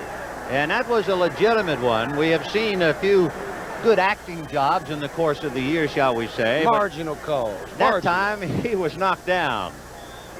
We have 2 seconds to the end of the 3rd quarter. It is 16-6 Cowboys, so a fumble recovery and running into the kicker. And Minnesota still alive. Foreman out of the backfield to handle the pass. He got by D.D. Lewis and carried it out to the 25-yard line. So D.D. Lewis could have ruined everything, but he avoided Lewis before Brunig could finally bring him down. Just a lot of athlete right there. Well, that's the end of the 3rd quarter. As we take one more look at Bob Lee throwing to Foreman. There's Lewis. So much like Preston Pearson. Pick and roll. The end of the 3rd quarter. Dallas 16, Vikings 6. We now pause for a word from your local station. 11 years of hit songs from her show. One of the highlights when Steve Lawrence joins Carol Burnett and company tonight on CBS. If you pick an airline by the food it serves, you'll have a hard time deciding. All airline food is pretty much the same. Eastern Airlines has to do more than serve good food. Reservations has to answer the phone politely. Ground crews hustle faster. Flight attendants do even more to take care of you. And we're doing it. For the second year in a row, we've flown almost 2 million more passengers than the year before. There are other airlines you could fly besides Eastern. That's why we have to earn our wings every day. Here's too good.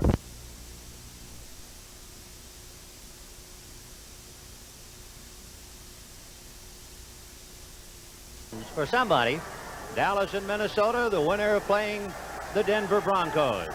And for the Vikings now, it is 2nd and 4 from the 25. Robert Miller trying to follow a Foreman block.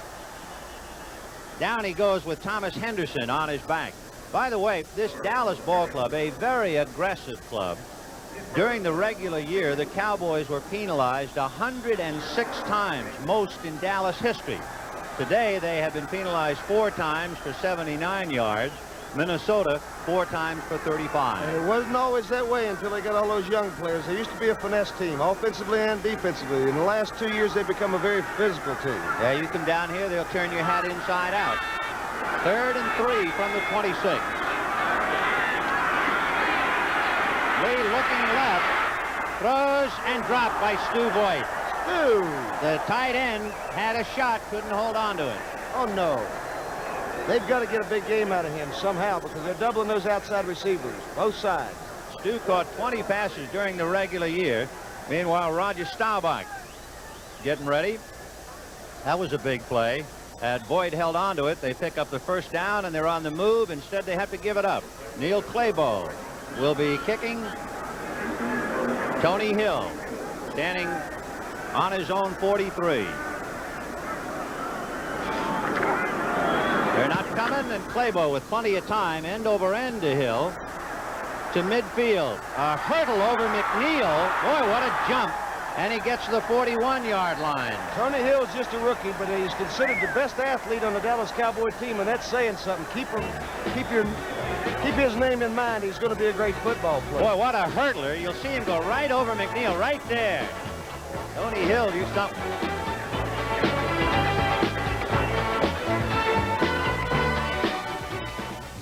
You're the one, you quarter-pounder people. My dad's a policeman. My dad's a fireman. Oh, yeah? Well, my dad's a quarter-pounder person. You're the one, you quarter-pounder people. Okay, Johnny. That's 102 1/4 pounds. Where'd you pick up that?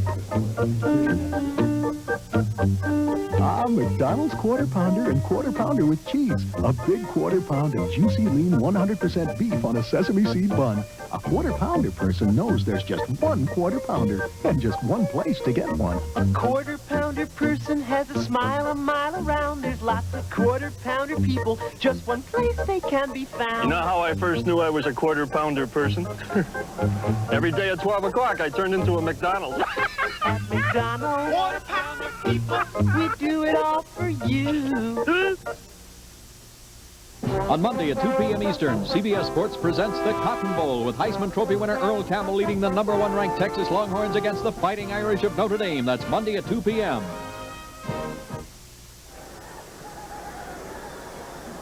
The Dallas Cowboys leading the Minnesota Vikings 16-6, and the Pokes put it in play, 1st and 10 on the Minnesota 41. Drew Pearson goes wide right. Jay Salty along with Billy Joe Dupree, the 2 tight ends. Dorsett, the deep man back of Newhouse.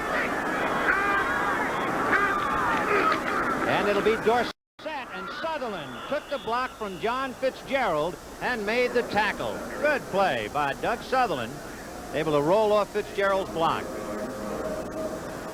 Look how poised those Vikings are. They amaze me. We were keeping track of the number of plays. Been very close. Minnesota 48 plays, Dallas 46 right up this minute.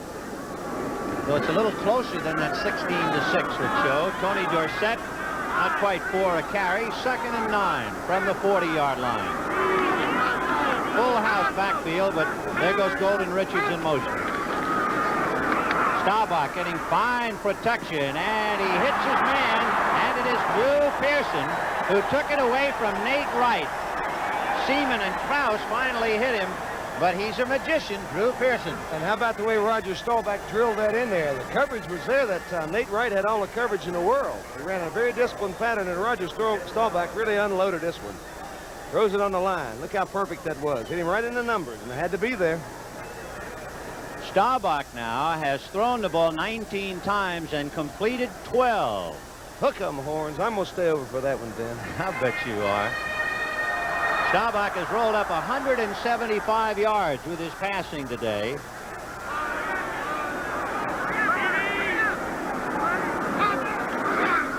Roger keeping as he rolls around. Matt Blair throws off the hands of Dupre, and it is picked off by the Vikings' Nate Wright. Right off the hand of Billy Joe Dupre, and Nate Wright makes a big interception, and the Vikings are still above water. Well, sir, you didn't expect Roger to unload one like that. He's played in previously four NFC title games, and he's thrown 4 interceptions in those. That's his first of the day. Dallas 16, Minnesota 6. Inside this new Firestone radial tire is an improved steel cord with 5 million miles of developmental testing. Where once we used 5 strands, we now use 10 strands of steel.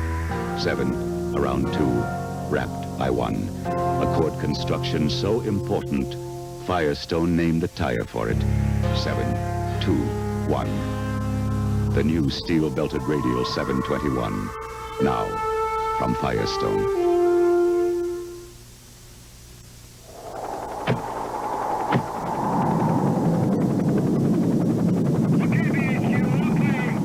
Now comes Miller time.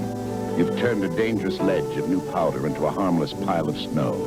Now's the time to head for the best-tasting beer you can find.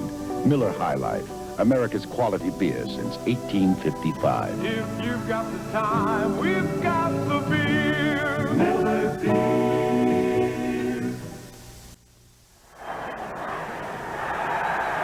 The Minnesota Vikings get their second turnover in the second half. They had recovered a Tony Dorsett fumble earlier. Now they get the interception off Dupre's hand, picked off by Nate Wright. They have 1st and 10 on their own 4, 12:36 left to go in the game. Play action fake to Chuck Foreman, and Lee's pass is knocked down. And it looked like Larry Cole, who got his hand up, he of the anonymous game. The Zero Club. I'll tell you, when he comes in the ball game, Larry Cole makes some big plays. He's played both defensive tackle and defensive end, and has. It's kind of a call you don't expect Bob Lee to make. He's not what you call a daring quarterback, more calculated than anything else. You see the big left hand coming up by Larry Cole. Those passing lanes, you got to move in there and find them open. Fran Tarkenton does it better than anybody I know. So the chant begins defense now. 2nd and 10 from the 4 after that stop by Cole. Chuck Foreman out across the 5, just shy of the 10-yard line, trying, if nothing else, to give Neil Claybo a little room to punt. Down at the bottom, too tall. Boy, what a game. Ed Jones. If you had to point out one person for the outstanding player in the game, it would he'd have to be under strong consideration. Ed Too Tall Jones. Too Tall, by the way, is not going to be in the Pro Bowl. 3rd and 5. Lee trying to hang on to the ball. Both backs release, and it's intended for Robert Miller. Bob Brunig was right there with him, and that will be that for the Vikings offense, at least for that series. Big play by Brunig. Pressure by Randy White. Well, that Dallas defense, you got to credit them. They're keeping the heat on the Vikings. They're keeping them in their own territory, giving them no field position whatsoever, and Bob Lee just having trouble finding receivers open anywhere. Randy White, look at that. Look at the rush there. Brunig with the coverage. Nobody open. So Tony Hill standing on the Minnesota 42-yard line, and Neil Claybo will be trying to get it out from his end zone. Mark Washington will be trying to rush him, and then he peels off. Huther comes through, and what a punt he got off. It looked like a Raymond Guy punt. Tony Hill at the 38. Got by McNeil. Still on his feet. He got by Miller. And he is finally brought down by Studwell along with McNeil. That's my boy. That's my boy, Tony. Oh, what an athlete. He's an athlete. He is going to be a great receiver. He is a rookie out of Stanford who broke Gene Washington's records out there on the coast, so you know he can play. That tells you a little something, because he's no better than Gene Washington, I don't believe, anywhere. Look at the balance there. Somehow he senses that, too. He's got that guy. He's got to look like he's got a can break it for you. So Tony Hill brings it back to the Viking 43, and the Cowboys have it 1st and 10. Golden Richards wide left, Drew Pearson right. And Dorsett with his back staying in and unloads to Dupree. No catch. He short hopped the ball. Roger won't back off much, will he?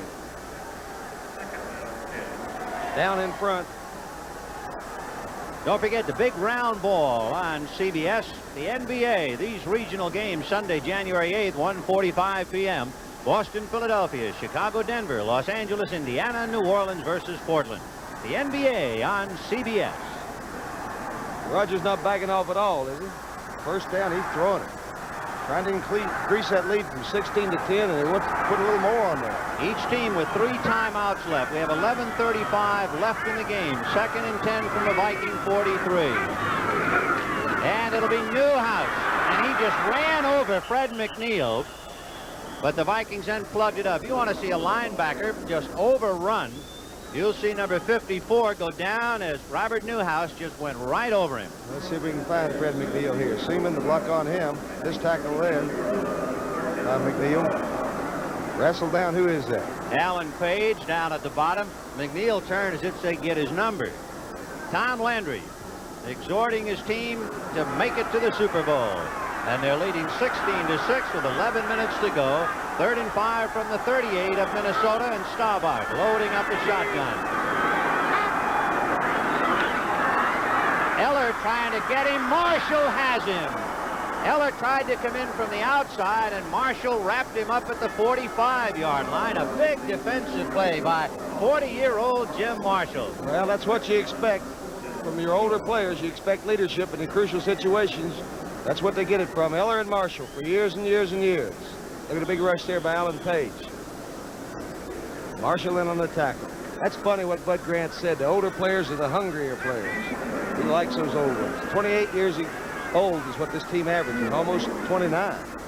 4th and 12. Danny White will be kicking from his own 45, angling for the sidelines, and gets it out, and we'll see where they're spotted. Almost the 17-yard line. So Minnesota will put it in play, and suddenly, as usual, the clock becomes so very important. 10 minutes and 28 seconds left, and that's the story.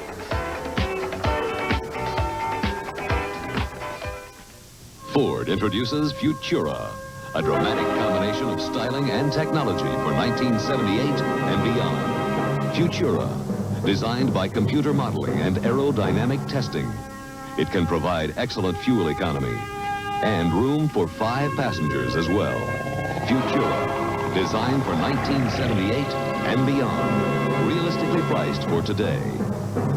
See your Ford dealer for a personal test drive. Gang, a winning team's got to stay ahead. So New York Life is putting in a great new series of policies offering more for you. Like better cash value? Right, and new features that make it easier to reach financial security. Freddie, there's one for us, see? I will. Diane, I do. New York Life Series 78. New improved policies with more for you. Ask your agent! What's your position? I'm second string, coach. Sandy, that's a shot of what?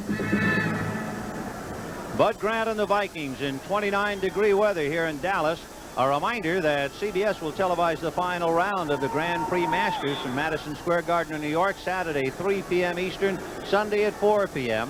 The field of 8 headed by Guillermo Vilas, Jimmy Connors, and Bjorn Borg. But right now, 1st and 10 from the 17 for Minnesota. Lee to Robert Miller, and down he goes. Guess who? Too Tall Jones. Ron Yeri was stretched out on the ground, and the big man looms bigger and bigger as the game progresses. And when is Bobby Lee going to learn? Stay away from Too Tall. He is hot today. He got the hot hand. Watch him. Let's see how he beats his block. Oh, he completely manhandles Yeri. Yeri got the inside on him, but they didn't get outside. Quick enough, just not quick enough to Dalton. So they lose 4 on the play from the 17 to the 13. It is 2nd down and 14 yards. Here comes Cole, but he unloads to Robert Miller to the 25, 30, 35, 40, 45, and out of bounds. Robert Miller brings the ball across midfield to the Dallas 49 before Benny Barnes can knock him out of bounds. Minnesota on a big play to Miller. Let me see what they had on that time, because D.D. Lewis was given strong pursuit that time. Good pass rush by Dallas. Unloads, and there's just so much room to run there. Boy, that's what Minnesota needed to get out of that hole. Now you got some working room. Get back in here. 38 yards on that completion to Robert Miller. 1st and 10, Minnesota on the Dallas 49-yard line. We have 9 minutes and 42 seconds left. It is 16-6 Dallas. The 6 points for Minnesota, 2 field goals by Fred Cox. That's Sammy White in motion to the right. Out to Sammy White. They try to set up a screen. And he is stacked up by Too Tall Jones, who got him from behind. Number 72, he has been everywhere. Watch the force this time by Charlie Waters. Number 41, watch him come into the picture. Sammy White in motion there, steps back. Yeri out here in blocking position. Waters does his job, though. He turns it into the flow, and Too Tall there again. So Too Tall Jones, 26 years old, 4 years out of Tennessee State. 6'9", 265. He has been awesome. From the 46-yard line, the Vikes put it in play. 2nd down for Bob Lee. Both backs go out. Good block by Yeri that time, and the pass, no good. Intended for Bob Grimm, and Charlie Waters almost knocked him out of his uniform. Cliff Harris approves of that, too. Between the two of them, I don't know of any team that has any better safeties. Charlie Grimm Waters is the perfect name for the guy who took that lick. You tell it. You tell it. There's old Cole in there. Too Tall fell down on the play, enabling Bob Lee to get outside. Look at this hit coming in. Dude, that's smart. Boy, why they don't get a whiplash, you never know when they're hit from behind like that. Too Tall Jones, by the way, when he went down alongside Ron Yeri, might have hurt his hand a little bit. It is 3rd and 7 from the 46.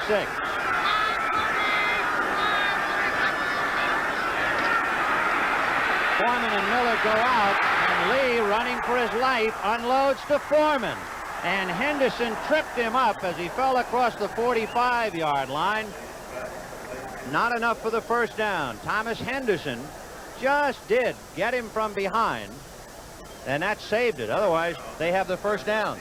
I quite agree with you. He had some running room that time. You put Chuck Foreman out in an open field, you don't know when you're going to get him stopped. Bob Lee having to improvise a little bit there, which is not his long suit. Randy White containing him in the pocket there and giving some chase. The footing must be awfully bad today for some reason or other. Look at this great save there by Henderson. Kyle finishing him off. They missed the 1st down by about 3.5 yards. So they'll have to give up the ball. Neil Clabo again angling for the sideline, but the ball seems to hook back to Tony Hill, and the fair catch is called at the 12. You called that, and it was really kind of a kick, wasn't it? Yes, it was. Looked like he was aiming for the sidelines, and the ball just seemed to hook on him. That's Randy White. And by the way, they are all playing for this one. Super Bowl 12, Sunday, January the 15th, 6 p.m. Eastern Time from the Superdome in New Orleans. And the NFL today will be on from 4:30 to 6 preceding. It'll be the Denver Broncos against either Dallas or Minnesota. 7:54 left in this. Cowboys 1st and 10 on their own 13. Tony Dorsett and Matt Blair wrapped him up as he crossed the 10-yard line. Dorsett unofficially has carried the ball 17 times for 58 yards. There's Fred McNeil. He's played a hard game. Something you don't see too much of is injured Viking players. You know, you do their team at the first of the year, and they're going to come up at the end of the year with the same starting lineup. And you wonder how they go so injury-free so many years. 2nd and 11. The ball on the 12-yard line. 16-6 Dallas. 7:13 left in the game. Roger off the hands of Jay Saldy. Saldy, who had hurt his right knee very early in the game, could not quite hold on to it. So Jay comes out. He's a good-looking guy out of South Carolina. And the odd thing about Jay Saldy, he was the only rookie free agent to stick with Dallas. The free agent in '76. So he's had to do it the hard way. 3rd and 11. The ball on the 11. 7 minutes and 8 seconds left. Timeouts left, 3 for each side. So Minnesota trying to stop Staubach now out of the shotgun and get their hands on the ball again.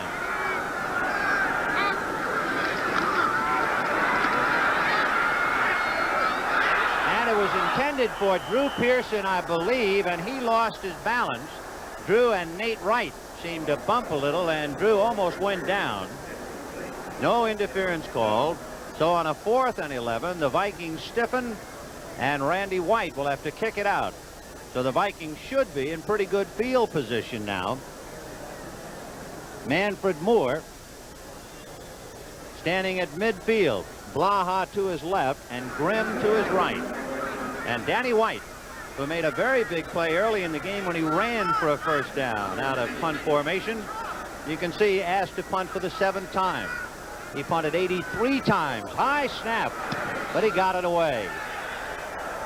And he hangs it. Moore at his own 49, faulted, and it is recovered by Jay Saldy.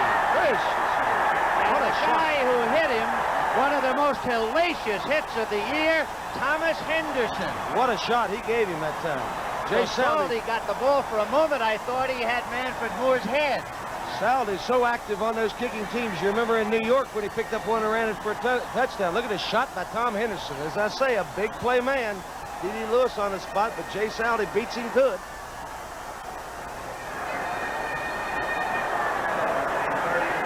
So another turnover, and a most important one, especially now, a 40-yard punt. And on that lick by Henderson, the fumble by Manfred Moore, recovered by Jay Saldy. The Cowboys have it 1st and 10 on the Viking 35-yard line. 6:50 left to go.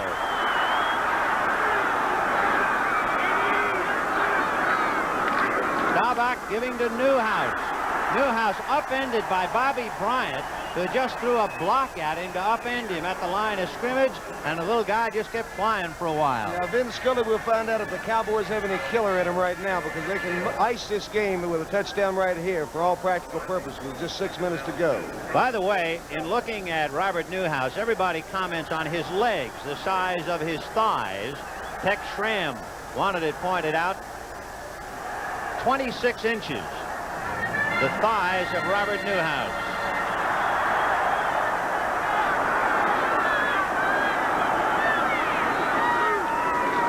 And there goes Newhouse again, just running over people inside the 20, down to the 15-yard line, just leaving people in his wake. Tom Rafferty doing a great job on the trap. And Newhouse barrels to the 15. Sheer determination by Bob Newhouse. I guess he's a little bit embarrassed being in the backfield with Tony Dorsett if he didn't play well. And this year he has played extremely well. Look at the determination here, though, in the balance. A low center of gravity there. But mostly it's just determination, dogged determination. He got away from Jeff Seaman, who tried to bring him down with his hands. That's just about impossible. So it is 1st and 10 from the Minnesota 15, 5:28 left to go in the ball game, and the Cowboys are driving for New Orleans. Newhouse running into Sutherland. So he stopped at the 15.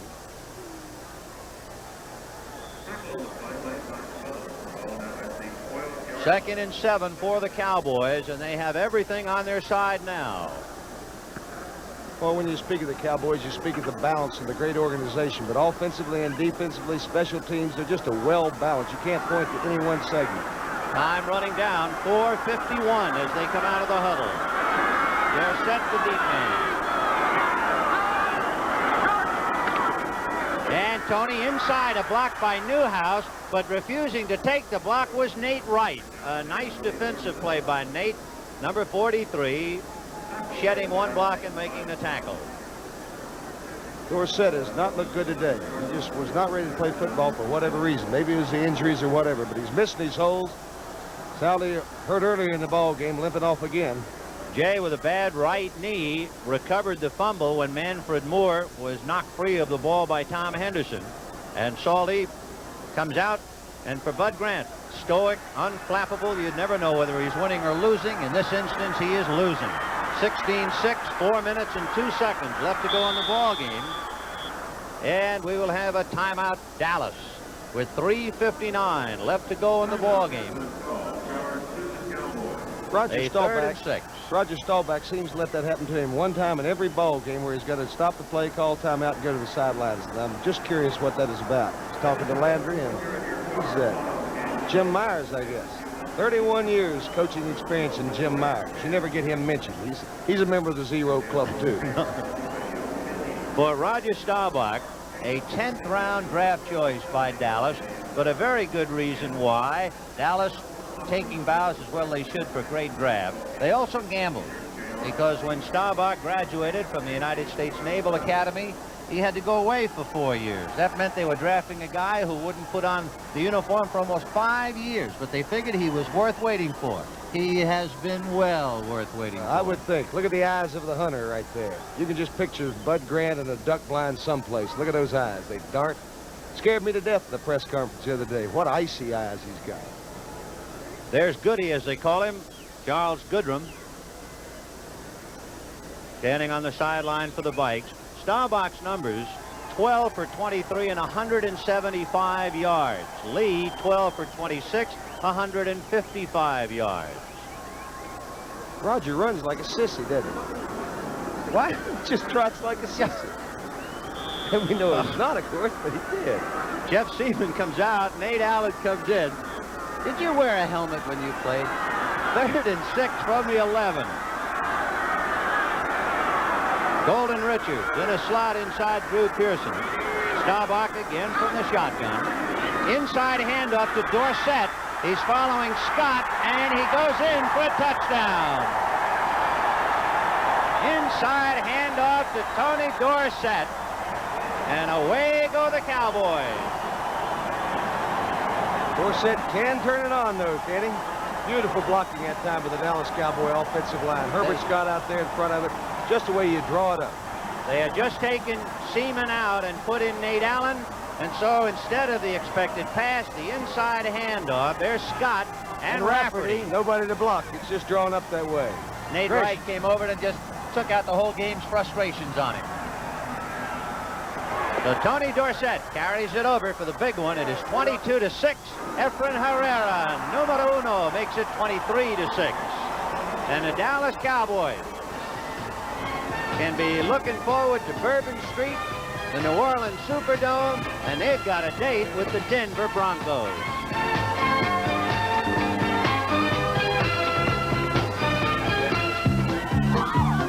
All across our land, people know our brand. You can trust AC. Thanks, AC. Spark Plugs by AC. We'll help you smile throughout the miles. You can trust AC. Thanks, AC. Spark Plugs by AC. So when you want to go, we're the name to know. You can trust AC. Thanks, AC. Spark Plugs by AC. Firing spark plugs by AC. We're known throughout the nation as Hertz the superstar. We got the winning combination. Super people, super cars, making that extra effort to meet your special needs. Getting you in, getting you out with super speed. Hertz, the superstar in rent-a-car. Hertz, the superstar in rent-a-car. You know it. On the road to the Super Bowl. That's what it says, and that's certainly the feeling here in Irving, Texas now. The Cowboys capitalizing on a fumble by Manfred Moore on a vicious hit by Thomas Henderson, and they've cashed it in as Dorsett scrambled for the TD. Efren Herrera ready to kick off. Moore is deep. He is flanked by Sammy White and Robert Miller. Instead, it's a knuckleball down the left side, and it'll be picked up by Moore at the 12 to the 15. That's all. That time it was Mike Hegman, number 58, who nailed him at the 20. And the battle is almost over, and so the Dallas Cowboy and the Minnesota Vikings shake hands on the sideline. The battle, however, is still drawn down on the field. And that's Robert Miller, who is hurt. Miller, of course, the running back who had to play for Brent McClanahan. And Robert shaken up as he tried to go back and block for Manfred Moore. He's played well, Ben, filling in. He saw very limited duty there until the injury to McClanahan, but he's played well in the last 2 games. The timeouts left in the game. Minnesota with 3, Dallas 2. Miller apparently taking a pretty good lick to the head and appeared wobbly. We saw Bruce Huther go off with a similar blow earlier in the game. We have 3 minutes and 43 seconds left in the game. It is 23-6 Cowboys. And the Vikes put it in play, 1st and 10 on their own 20. And there is one of the big reasons why the Dallas defense has been so tough on the Vikings, who have had to settle for just 2 field goals. Ed Too Tall Jones. He's been too tall, too wide, and too fast. Too tough. 1st and 10 from the 20. Lee trying to hit, of all people, Mark Washington. You don't usually see a defensive back try to spear that one, but he just couldn't quite get to it. The pass closer to Mark than to anybody else. Yeah, I guess he did. Bob Lee, you don't envy his position when you got to try to play catch-up football. Not with that offensive team he's got against the great Dallas defense. Bob Lee is 12 for 27 for 155 yards, but he has been unable to get a touchdown. 2 field goals. That has been the story. 5 backs in looking for the pass for Dallas. 2nd and 10 from the 20. Sammy White in a slot left inside Grimm, but it's a little release to Foreman, and he can't hold it. He was trying to bring it with him, and he left it behind. Mike Hegman there to retrieve the bobble. I'll tell you who hates this type of ball game is offensive linemen. When the defense knows you're going to pass, they still got to just put up their chin straps and go ahead and know that they're going to get the strong pass rush. They hate it. What are you going to do? Time left in the ball game, 3:33. And for Minnesota, when you look back at the numbers, the key for the Vikings today, the same key that has haunted them all year, that surprisingly stood up and allowed them to get in the playoff. They had 18 turnovers during the year. They survived no turnovers in Los Angeles, and today it has killed them. 3rd and 10 from the 20.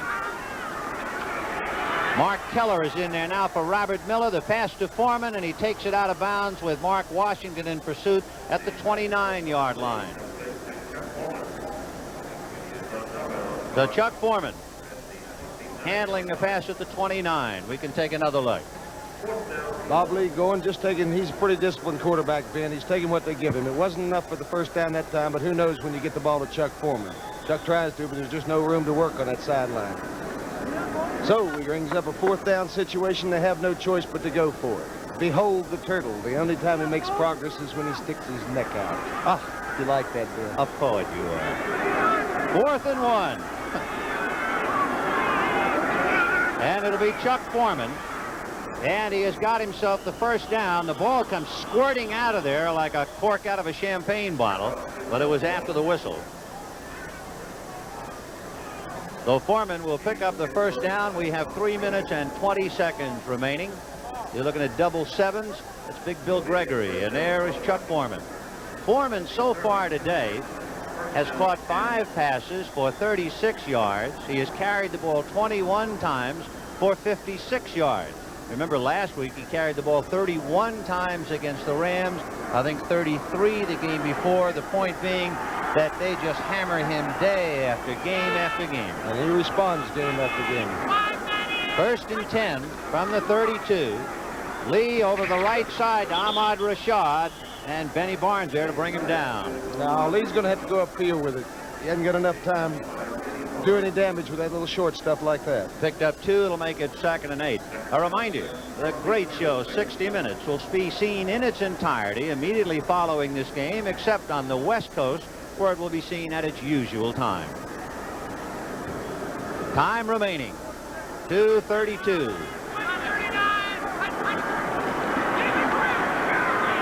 Out to the left side, and it is picked off by Thomas Henderson. He took it away from Sammy Johnson, and another turnover. Although that is the first interception, Thomas Henderson, who hit Manfred Moore and caused the fumble that led to a touchdown, now comes up with the interception. The big playmaker for the Dallas Cowboys, Tom Henderson, just an excellent athlete, as has been pointed out so many, many times. In passing situations, you can't get near that guy. He's got too much range. And Bob Lee shaking his head, huh? Oh, yeah. Yeah. Henderson picked off one and went 79 yards against Tampa Bay earlier this year for a touchdown. So it's 1st and 10 on the 41 of Minnesota. 2:23 left in the game. Robert Newhouse. McNeil tried to tackle him and couldn't, and he picked up 10 more yards. And I'll tell you, Fred McNeil was a weary player who tried to tackle him. And you're not going to bring Newhouse down when your arms are like lead. Well, that ought to be an interesting matchup in the Super Bowl. Denver against the Cowboys, and rightfully so. Dallas Cowboys is the team that should represent the National Football Conference. And the 2-minute warning. And so the sands have just about run out for the Vikings. The Dallas Cowboys 23, the Minnesota Vikings 6. Here's a hat. Ah, Try the hat on. Grade you the hat for fur.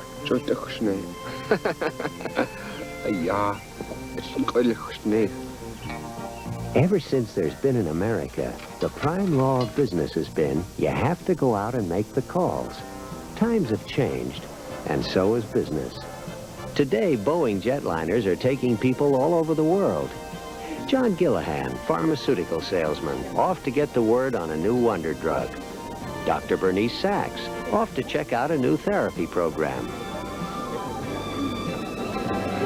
Boeing 727s, 737s, 747s. Can you imagine what it would be like if we couldn't get together anywhere in the country on a moment's notice? What's that? 747, dummy. Boeing, getting people together. Well, a gallant Minnesota Viking team, not really outmatched by the Dallas Cowboys, but instead 4 damaging turnovers, and the Cowboys now are exactly 2 minutes away from New Orleans. 1st and 10 on that interception by Thomas Henderson. The Cowboys now trying to cash in yet another. And Robert Newhouse. Wally Hilgenberg tried to bring him down from behind, but he just ran right by Wally. Interesting to compare Dorsett and Newhouse. Prior to that play, they had each rushed for 71 yards. So you talk about a well-rounded ground attack. Both running backs equal number of yardage. The appearance of Dorsett on the field makes the defense think a little different. Newhouse taking full advantage of that. He's been waiting for a back to take the heat off him for some time. From the 21-yard line, it is 2nd and 5 Cowboys. You can see the time running down in the right-hand corner. Staubach to Newhouse. And again, he gets through weary tackle attempts. Studwell had his arms around him. And he just slithered down.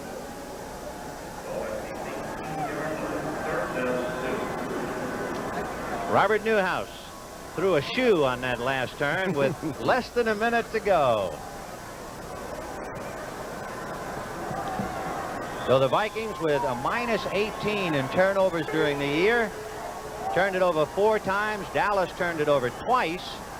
And the Cowboys have been able to score. The Vikings only 2 field goals, and it is 23-6 Dallas. And It's Newhouse again. And once more, it looks like he's going to be hit behind the line of scrimmage. Studwell and Maloney converged on him, but he still picked up a yard or so. And, of course, it's all over with 30 seconds left.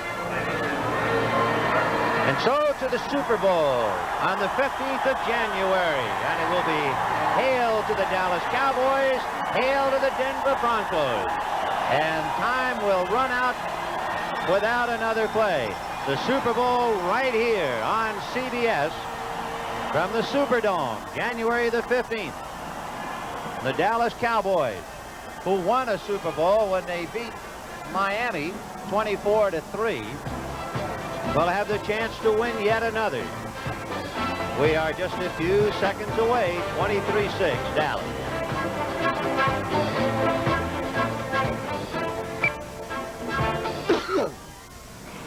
Roger swallowed a crayon, the frog's loose, I've got heartburn, acid indigestion. There. Who are you? Mother Tums.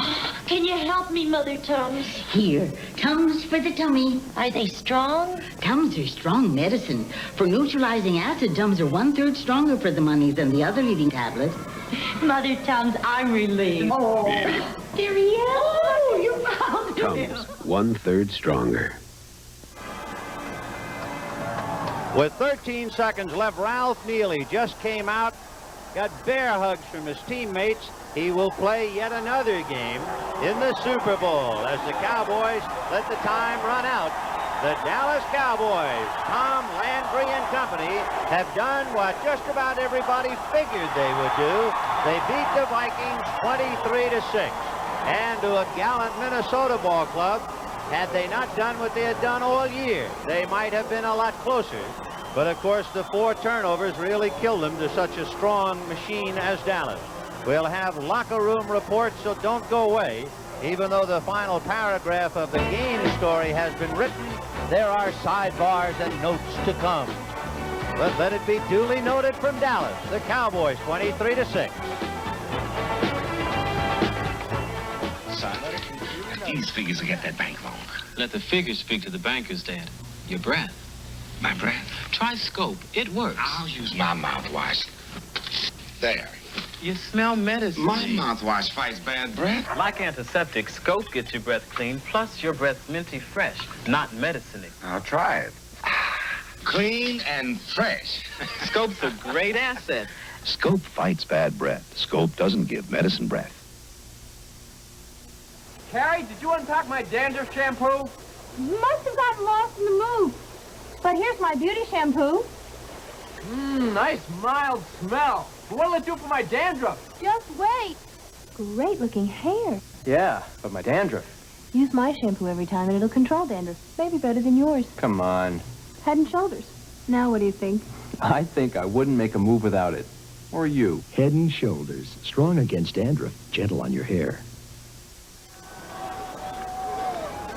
There have been some great players in the game today. Let's meet one of them. Too Tall Jones will go to Gary Bender. What a job you guys did today. Held them without a touchdown. That's right. You know, just like last week when we played Chicago, we knew that we had to contain Walter Payton up front.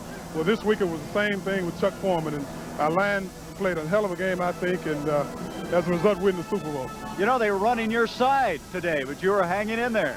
Well, they're a right-handed team, and, you know, Jethro and I discussed it all week long. We were hoping they'd run outside because, you know, I feel like with Jethro, I can gamble a lot and he'll cover for me, and that's what was happening today.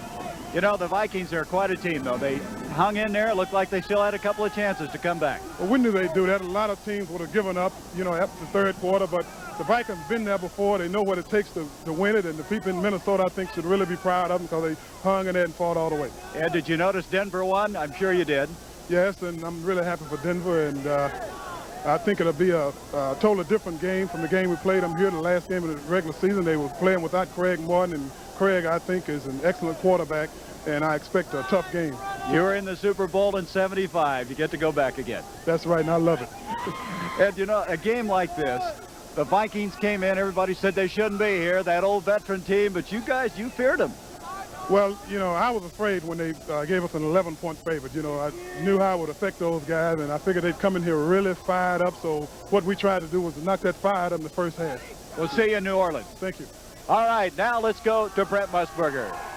All right, Gary, thank you very much. Jimmy the Greek, it is the Dallas Cowboys and the Denver Broncos, and who do you favor in the Super Bowl on January 15th? Well, the last time the National Football Conference was favored was when Dallas was in a Super Bowl, and when they beat Miami. So we're going to make them favored one more time.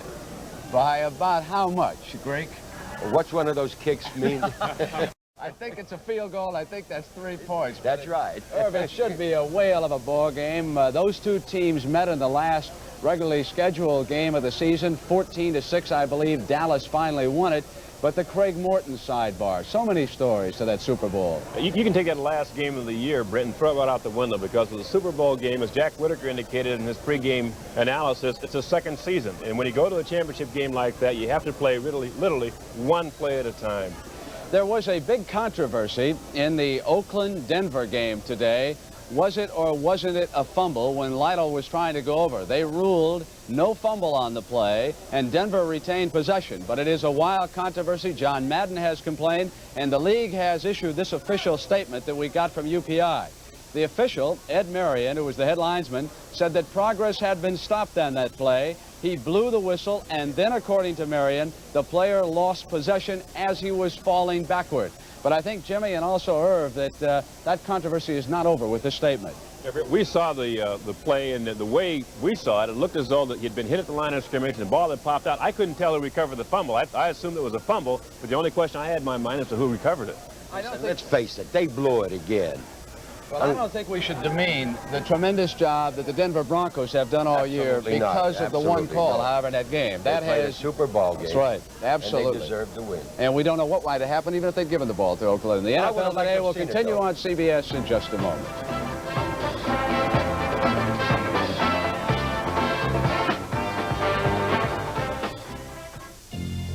America's best-selling new car in history, the new Ford Fairmont.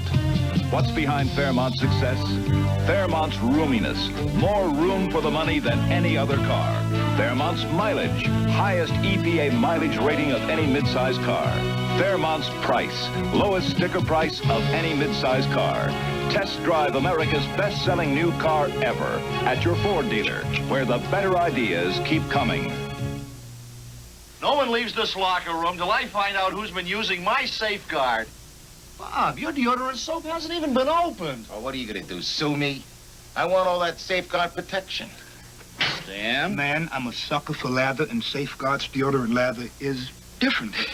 For lather and protection, people love Safeguard so much, it's always the smallest soap in the house. Larry, since we all love lather and protection, next week, bring a bigger bar of Safeguard. To tell us what it all means today, let's go down on the field to Jack Whitaker for his perspective. Jack? Thank you, Brent. I'm not sure what it all means other than what everybody knows. That Dallas goes to the Super Bowl, and that's the way it should be, because Dallas is the best club in the NFC. And in this year, when it's become embarrassingly clear that the NFC is below the AFC in quality, it is absolutely necessary that Dallas should have won their way to the Super Bowl. At the very least, the Cowboys will not embarrass the NFC. It also proves, I guess, that the track record, if you look up past performances, they pay off. Denver and Dallas are the winningest teams this year in their records, and they're going to meet in New Orleans. It should be a classic confrontation. Dallas going there for a fourth time, which ties the record held by Minnesota. Denver, of course, playing for the very first time. Experience against a very emotional team who is higher than the city in which they play. So Dallas against Denver. I think it should be a very interesting and refreshing Super Bowl in 2 weeks, and we'll see you all there. You too, Brent.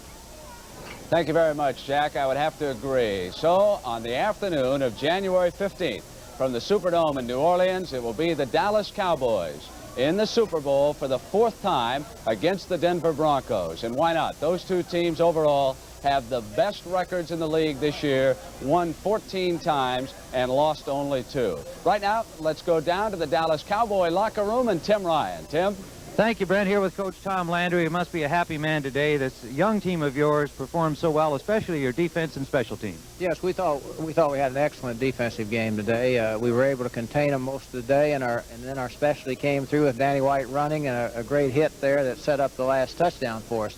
Offensively, we weren't quite as good today as we were last week, but overall, the team played very well. How did you prepare for this game against Bob Lee as compared to preparing for a game against Fran Tarkenton? Well, it's a lot different with Fran Tarkenton because you have to get the rolls. You know, he's excellent at rolling, hitting his tight end, hitting Foreman, and just a little different. Lee's back in the pocket more. He throws more from the pocket. Did it make it easier for you? I don't know. I'm sure it makes it easier when you're not playing Tarkenton. And I would want to take this opportunity to congratulate the Vikings. You know, they did a tremendous job after losing a great quarterback like Tarkenton and getting into the championship game. And you have to give them all the credit. Now you've got Denver to face. I'm sure you weren't spending most of the afternoon watching that game. How much did you see?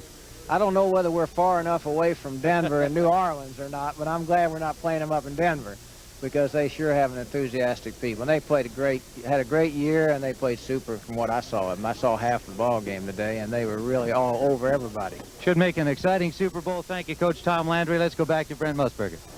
Tim, thank you so much. What a contrast. Tom Landry, the only coach in the history of the Dallas Cowboys. The Denver Broncos have been a struggling franchise. This is the first time that they've ever been in the NFL playoffs. And suddenly they wind up going all the way to the Super Bowl under Red Miller. Many folks around the NFL said that Red Miller would never make a good head coach because he was too much one of the boys. And oh, how wrong Red Miller proved everyone this year. And on the afternoon of January 15th, it will be Denver and Dallas for the Super Bowl, Super Bowl 12. And CBS will have all the action. But that's just the beginning, because tomorrow afternoon from the Cotton Bowl, the showdown for #1, the unbeaten Texas Longhorns against the once-beaten Fighting Irish of Notre Dame. They'll kick it off tomorrow at 2 p.m. Eastern Time. And so for Vince Scully, Alex Hawkins, Jimmy the Greek, Irv Cross, Tim Ryan, Gary Bender, and everyone else who helped us make this quite a day for the NFC, I'm Brent Musburger, wishing you all a very good evening.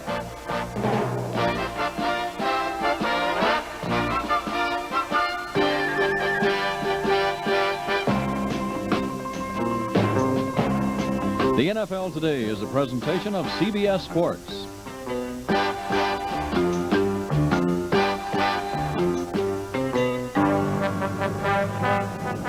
This is CBS. Backed by popular demand, Arthur Treacher's Family Sampler.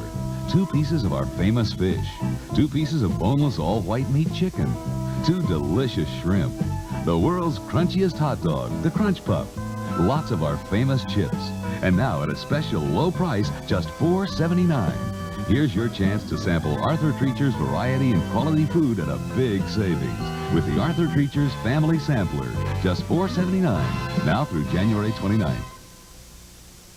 This week at Corvettes, every record and tape from the CBS family of labels is on sale.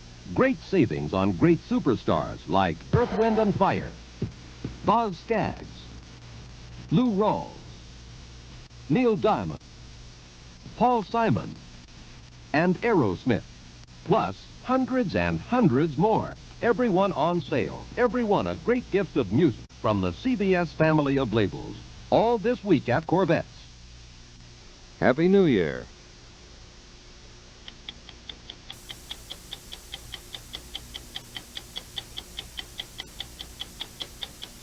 Each week, 60 Minutes gets more than 1,000 letters, none more poignant than those describing miracle cures for cancer and other diseases.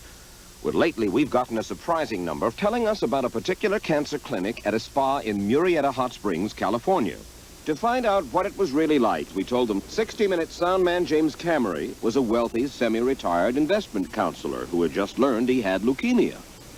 The 60 Minutes team enrolled soundman Camery in the Murrieta Cure program without revealing their identity, and they secretly filmed and recorded as much of the routine as possible. Croquet used to be the exclusive game of Hollywood moguls and Scott Fitzgerald types who'd while away the hours between chuckas of polo on the croquet lawns of Long Island. But that sort of croquet is to real croquet as hopscotch is to NFL football. At Hurlingham today are assembled some of the true artists of the game, the Jimmy Connors and the Chris Everts, the Muhammad Alis and the Olga Korbutts of croquet.